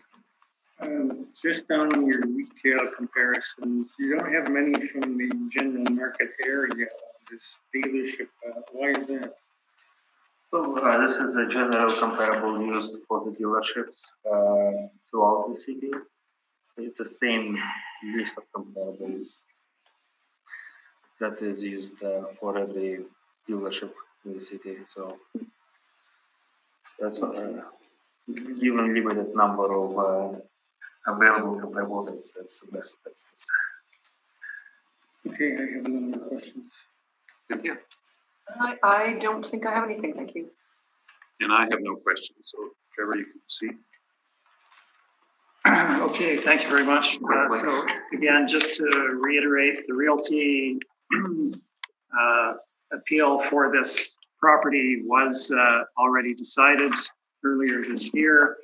I've included the decision in my materials here. It was based on our net operating income, which was based on a net rental rate of $12.50 a square foot. The only reason we're at $12.50 rather than somewhat lower is the newer construction date and a relatively recent addition that was put on to the subject property. It's not driven by location, certainly, but we have attributed a slightly higher rental rate at $12.50 for those reasons.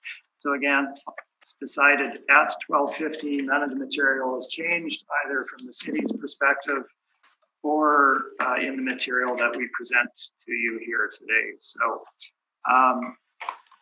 I'm going to try and be relatively quick. Looking at the city's approach to valuation of auto dealerships, it's been explained that they look at the structure. Okay, we're looking at a C2, C3 zoned property with, high cube steel structure, concrete flooring, tilt up, the basic structure is what they're looking at. Now, with the reasoning being that you can then take a tenant that's going to occupy a big box store space in a power center location such as Polo Park, Kenneth McGilvery, Regent, IKEA, Sterling Lion areas, and put them into an auto dealer, essentially saying they're the same type of structure, same type of location. Well, they're not. They're special use buildings. Again, as described, we're looking at 30%, 25, 30%, 20 to 30% showroom office at the front with, call it 70% service area at the back. That service area is more bare bones than what you're going to see, obviously, in a retail location as far as and you know what, quite frankly, I think all of us have been in service garages. Absolutely, you have. I won't belabor the point. The point is, those tenants will never locate in these for a variety of reasons. The location's not the same. There is no supportive retail. The building is not the same. It's special use.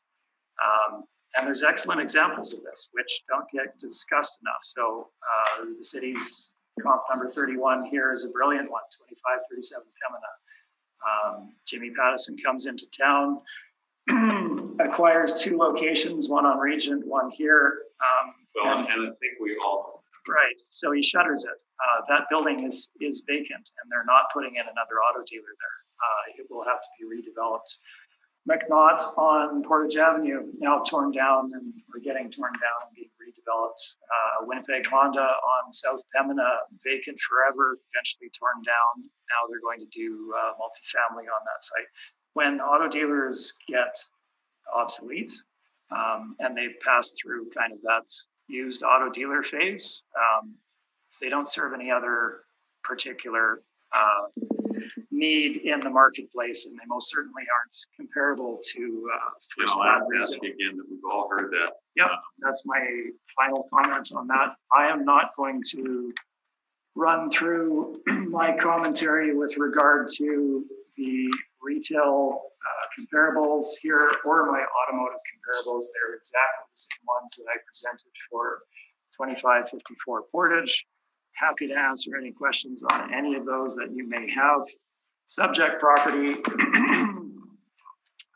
that we're looking at here again is 20,303 square feet, 2,500 square feet of that is mezzanine. The location of the property, if you look at my page number 6, is north of Leela Avenue. So while we are in that Garden City area, we're not in the power center node of it. If you go out McPhillips here, you will essentially see a couple of other automotive dealers in proximity to this one on either side of the street.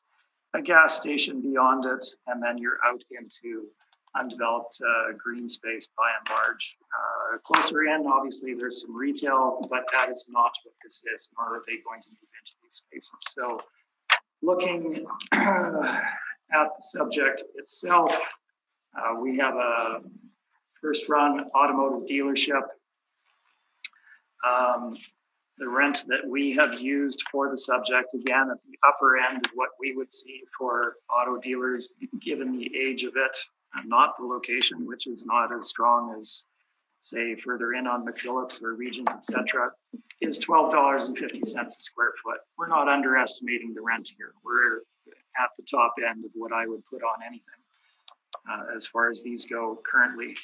Our expenses are the same as the city, and our final ARV is $269,518, not rounded. Thank you. Any questions? No, I don't have any questions.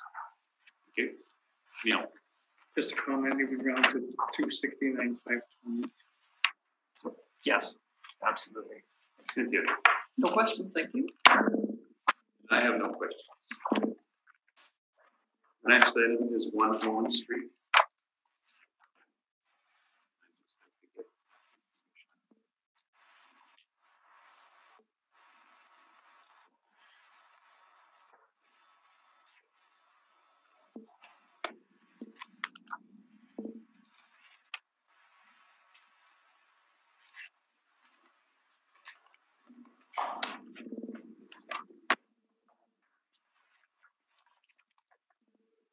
RP, can you see?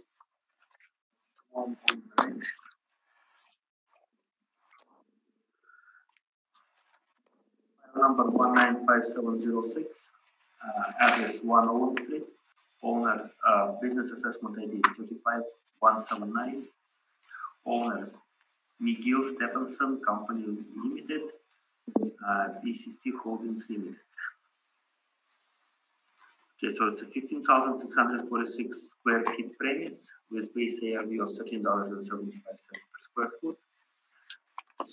With the occupancy cost of the owner $248,450.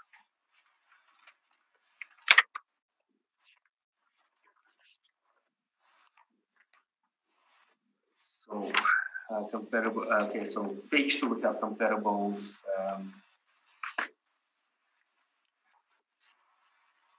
I guess. Is this the same as your previous briefs? Pretty much, except for page 2 has a bit different comparables here. Page 3 has a vehicle service related dealership comparables, and comparable page 2 provides comparables, I guess, except comparables out of the entire of the full list, just 4 comparables that were taken out of the list from the looks of it.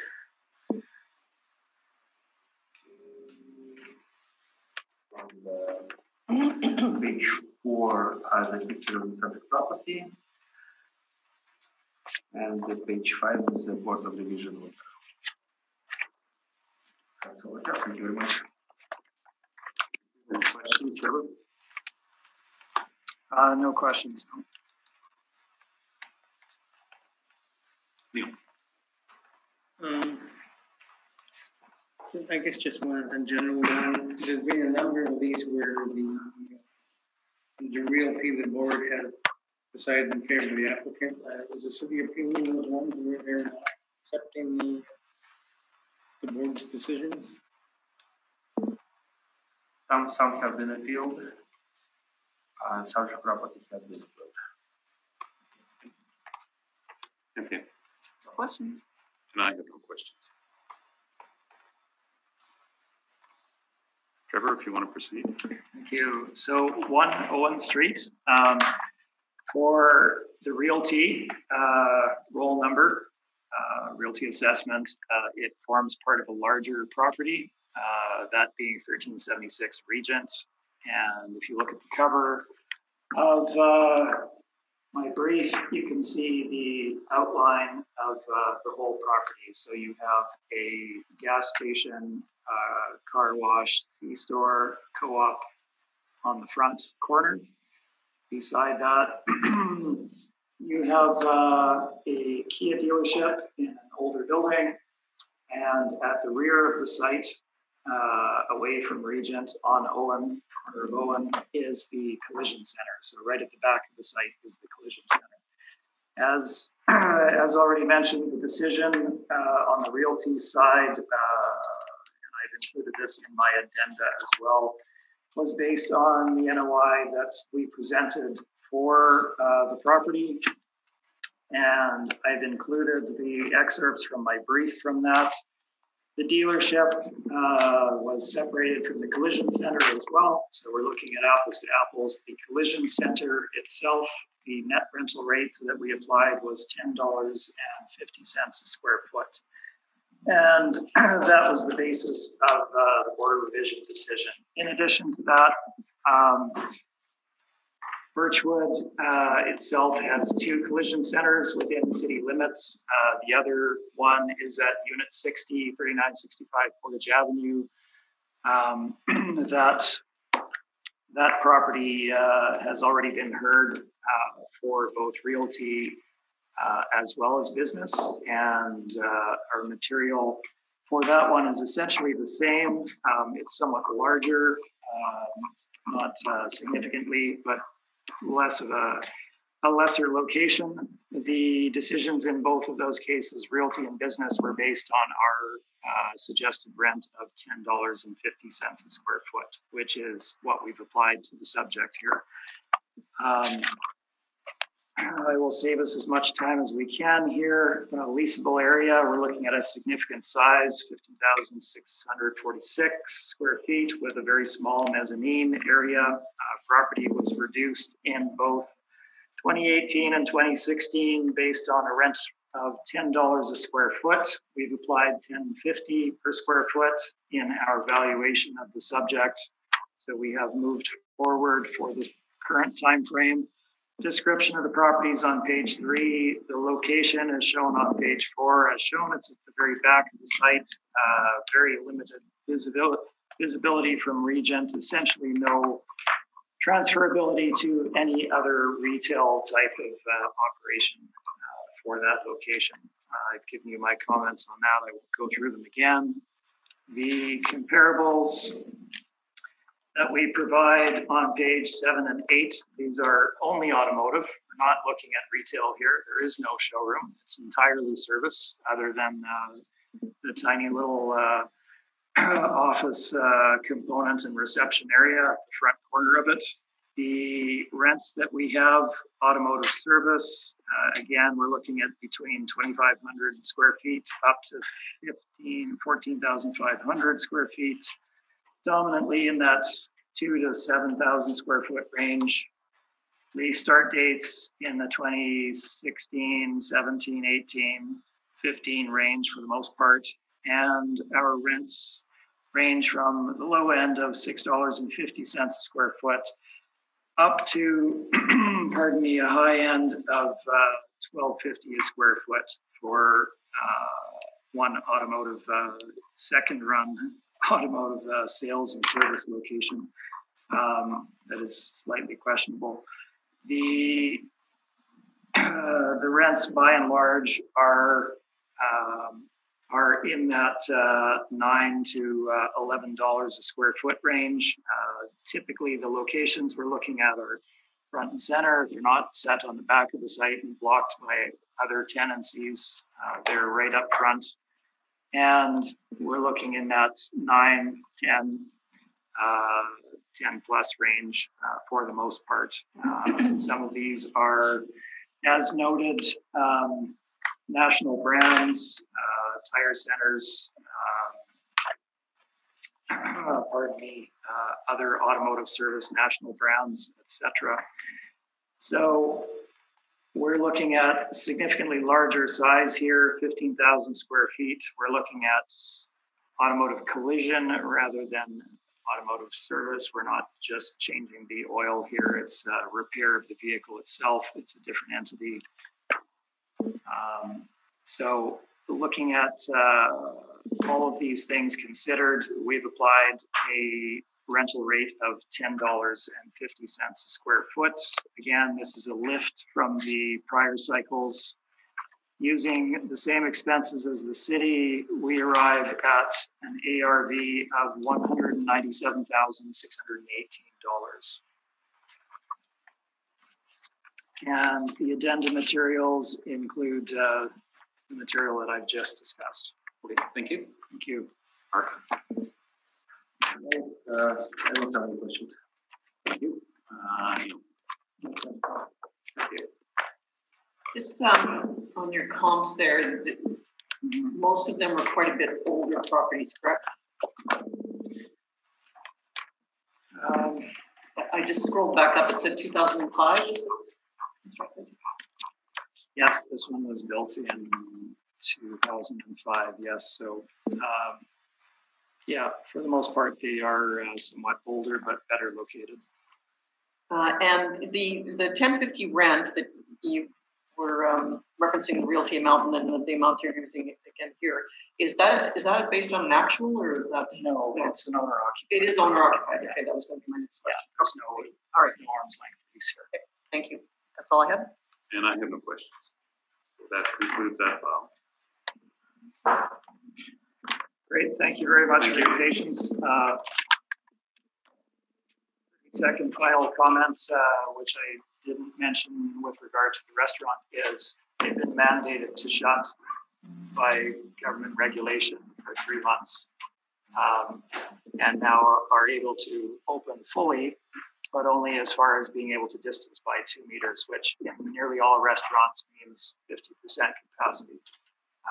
Restaurants are going out of business left and right, and yet the basis on which they're being assessed and taxed for business is full occupancy for the full year. So I think there should be some consideration taken into account with regard to how they are assessed and how they are taxed. Well, I think that's a decision the city would make.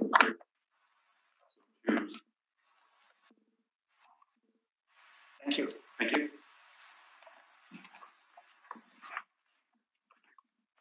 Thank you, everyone. Thank you. Have a good day. Yes, you as well. Bye.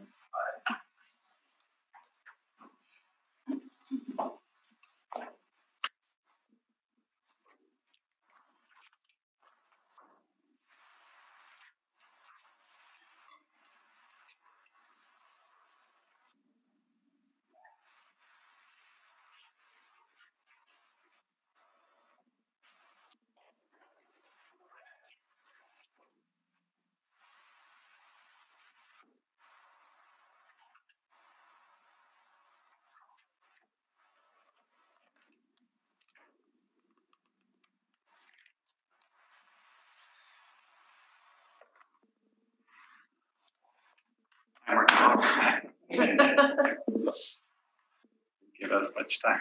You know, well, as I mentioned, we're not going to get through it. Okay. And there's various commitments that have to be honored. But we'll do our best to do as many as we can. Confirm that the evidence shows that this hearing to be the truth, the whole truth, and nothing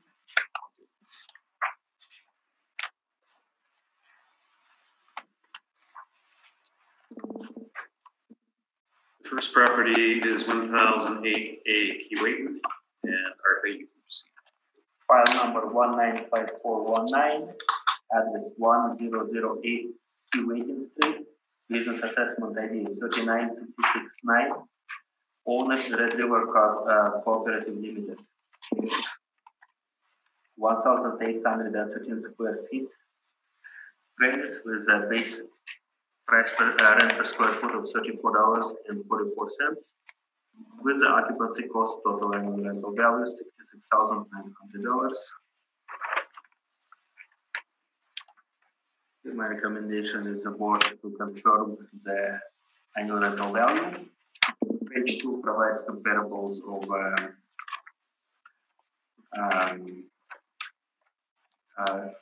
C-stores, and some car washes. So in this particular case, we're looking only at convenience stores, so SKP properties only.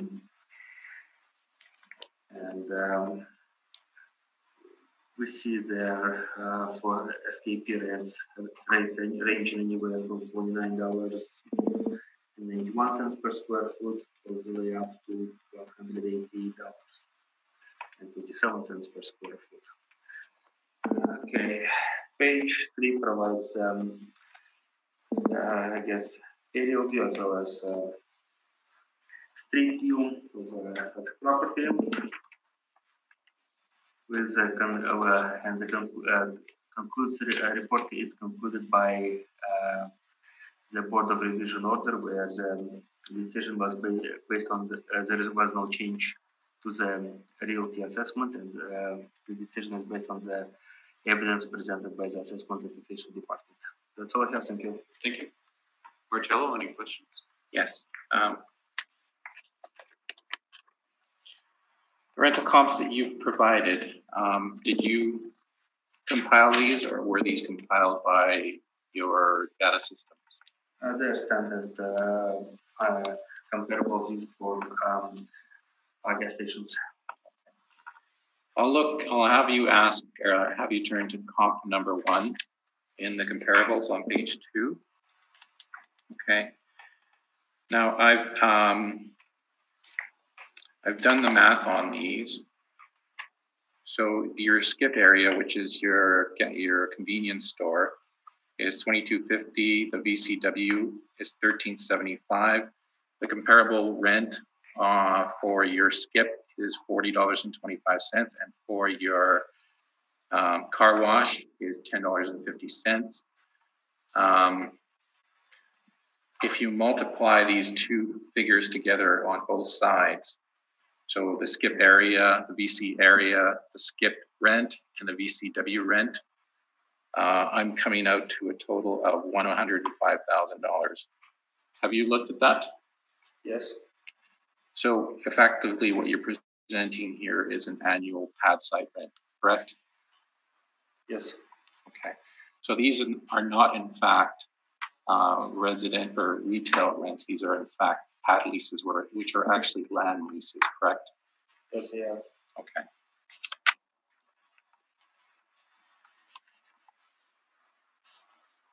And effectively what we're doing here in this tax is we're assigning a rent to the convenience store and to the car wash, correct?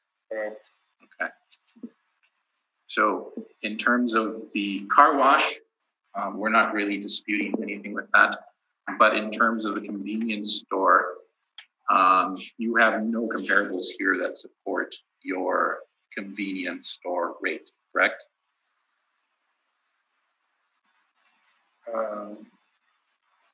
The comparables here, the rates per square foot here are derived based on the pad site rent that Okay, but we just agreed that the pad sites are actually land leases, correct? Yeah, land leases, correct. So they're not actually a rent for a retail space like a convenience store. The rent that we have here is what is being paid for the site. Okay, maybe I'll ask this a different way. These comparables that are pad site leases, okay, Yes. are not supporting your rent for the convenience store, correct? They are supported. Okay, and I'll try and rephrase these. These pad site leases are land leases, right? They are land leases. Okay, so what we're talking about is a retail space for that convenience store, right? Correct. Okay, so how does a land lease support that? So that's the store is at this point the way this is approached is that we have a pad site lease where store is built on the site, a gas station, car wash. And effectively, what is done to assess to what I got value is a pad site is for any of those properties and the site of the property that is there.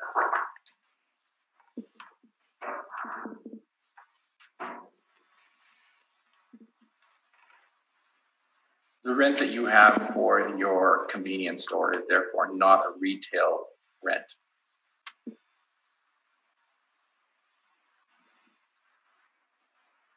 Say a 7-Eleven, that type of convenience store, that which would be the most comparable. But 7-Eleven it's 7-Eleven a gas station. 7-Eleven is not a gas station, so we have to look at the gas station.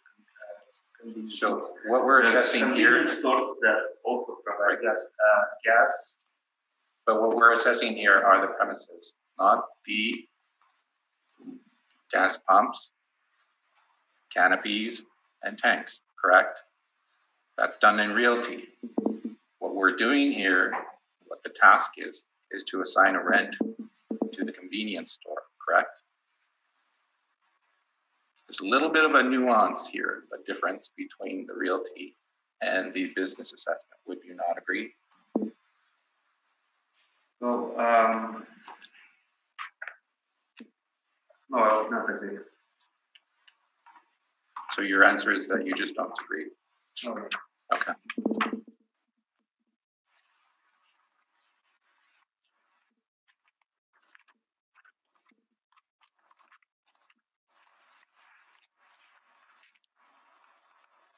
And I'll go back to the question of the pad site. Do you agree again that the pad site represents a land lease? So pad site is for the moment, it is representing, it is a land lease. Okay.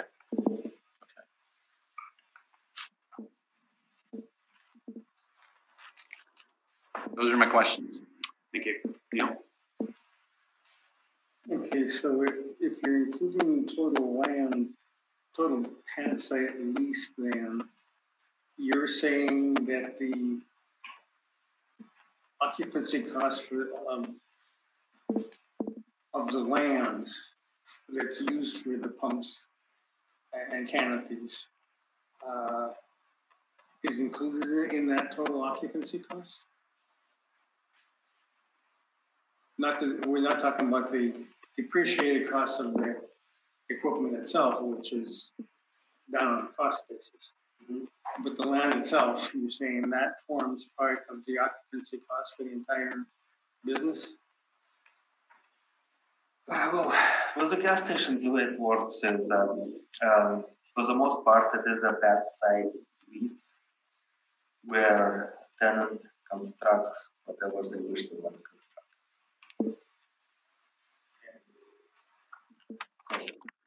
A small kiosk, they construct a larger store. They make a decision on how many pumps they want to put in. So that's where it comes into a point is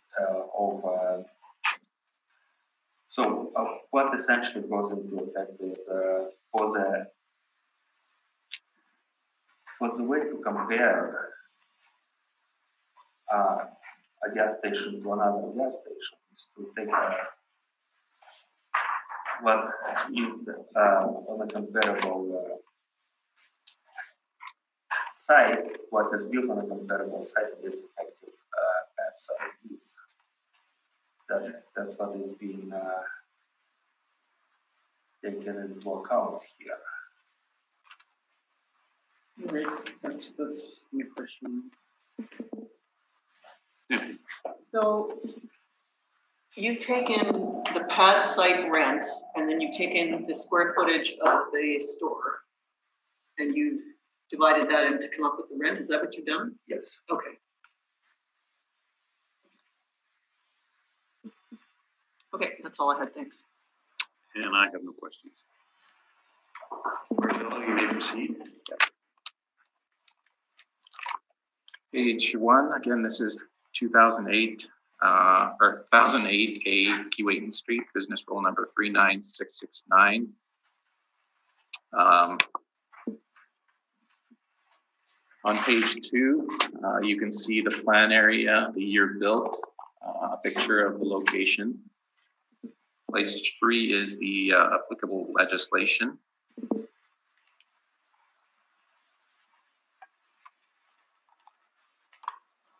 On page 4, you can see the premise description. This is located on the corner of Keewatin Street and Kimber Avenue. This is an 1,813 square foot wood frame / steel structure. Is recorded as originally constructed in 2006. The structure has a gross floor area of 1,813 square feet and a wall height of 14 feet. And it is zone C3 corridor. On page 5, you can see the premise area. City has assigned, again, a premise area of 1,813 square feet. If you turn to page 6, the market rent, the assessor has applied a base rent of $34.44 per square foot. Again, we are seeing that that is actually more based on a pad lease. The comparables provided are pad leases. And as I said, in the questioning of the assessor, we believe that this is actually a convenience store. That is what we're valuing for business assessment purposes, not the pumps, canopies, all of those tanks, and whether the allowances have been made on those pad site rentals, we're not sure of. But our concern here is that these pad site leases shouldn't actually be used for a structure like this, which is essentially a convenience store. That's what we're trying to put on it. The rent that we're trying to put on it, a retail rent for a structure such as this. We've gone with some retail leases that range, again here from 1165 to 2520 per square foot. Average of $21.26, median of $23.10. We feel that a range of about $25 per square foot is appropriate for a structure such as this. In terms of occupancy cost, we've listed those. We come up with an ARV of 49,767, rounded to 49,740. And that is my presentation. I have no questions. Thank you. Okay, on page 6 of your report, you list comparables. Can you please provide me with the actual address? Would you be able to provide me with actual address of those comparables? Today I can't.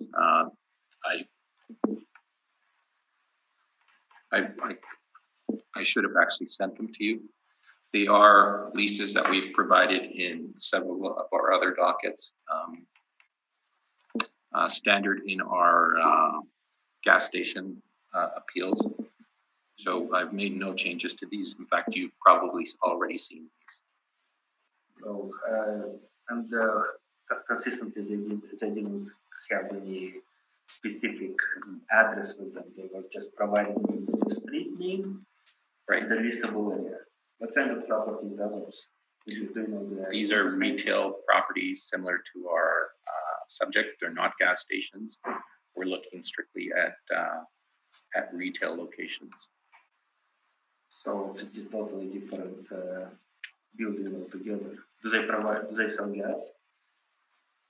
Not necessarily, but again, our argument is that we're not valuing the canopies, tanks, and all of that goes with this location. We're strictly following the logic that we're putting a value on the retail location. Okay, could you please give me the names of the businesses that are there? I cannot. That's all I have. Thank you. Okay, the purpose of a gas station is to sell gas. And so you're saying the land value for just the land value not the Canada structural components. Should we go into the business assessment for that business? I don't think so, because I mean, our argument is that that represents a land lease where what allowances or adjustments have been made to it. We don't know. But the crux of the argument is that it represents a land lease, not an actual lease of a premise like a convenience store. But you wouldn't be able to operate the gas station without that land. Well, effectively, what we're talking about is essentially the rental of the convenience store. What would that rent for in the open market? We're not providing any adjustment. You provide an adjustment for excess land, correct? In some cases. I think most of your gas stations have those adjustments, don't they? Some cases do, some cases do not. I cannot answer the question, but which is the most, if there is one. Again, that is our argument, that we're putting a value on the convenience store as a retail location. So there would be no difference, say, between a co-op that's, I think this one's got like about 8 pumps on it, as opposed to just the 7-Eleven on point. It should have the same business assessment. We're assigning a similar rent to it, yes. And there are situations where gas stations turn into other uses throughout the city. Would you agree that there's not examples of that?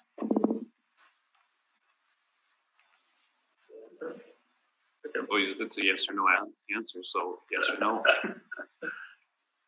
When they do, it affects overall rent and other things as well. So yes, there are examples when gas stations tighten their operations and their parcel turns into other use. There are examples of it, but that's totally different use, and you cannot compare one with another. Okay, I have no one. Cynthia? So did you say that on your comps here that none of them have gas, are selling gas on the property? No. Okay, so would you say that having a gas station would be a better draw for a convenience store than just one that's sitting without a gas station? I would say possibly. I'm not sure. I'm just trying to figure out whether they're actually comparable. If there's a gas station there, are they going to see more traffic, ergo more customers? Well, what we're doing is simply separating the two out. Yeah, So I because understand. the realty provides for an assessment of the fee simple interest of that gas station, which includes the canopies, the pumps, all of that put together. Yeah, in business assessment, we're separating those out because the premise that we're looking at strictly is the car wash, if there is a car wash, and the convenience store, if there is a convenience store. Okay, that's all I have. Thank you. I had a question, but now it slips my mind. No, that's fine. Thank you. Okay. I think based on the fact there's only 15 minutes left, we're going to adjourn this meeting right now. It'll be either put on another docket or reconvene. Yes, it'll be put on. So you'll hear from the board. Okay. In due course. Okay. Thank you very much. Thank you.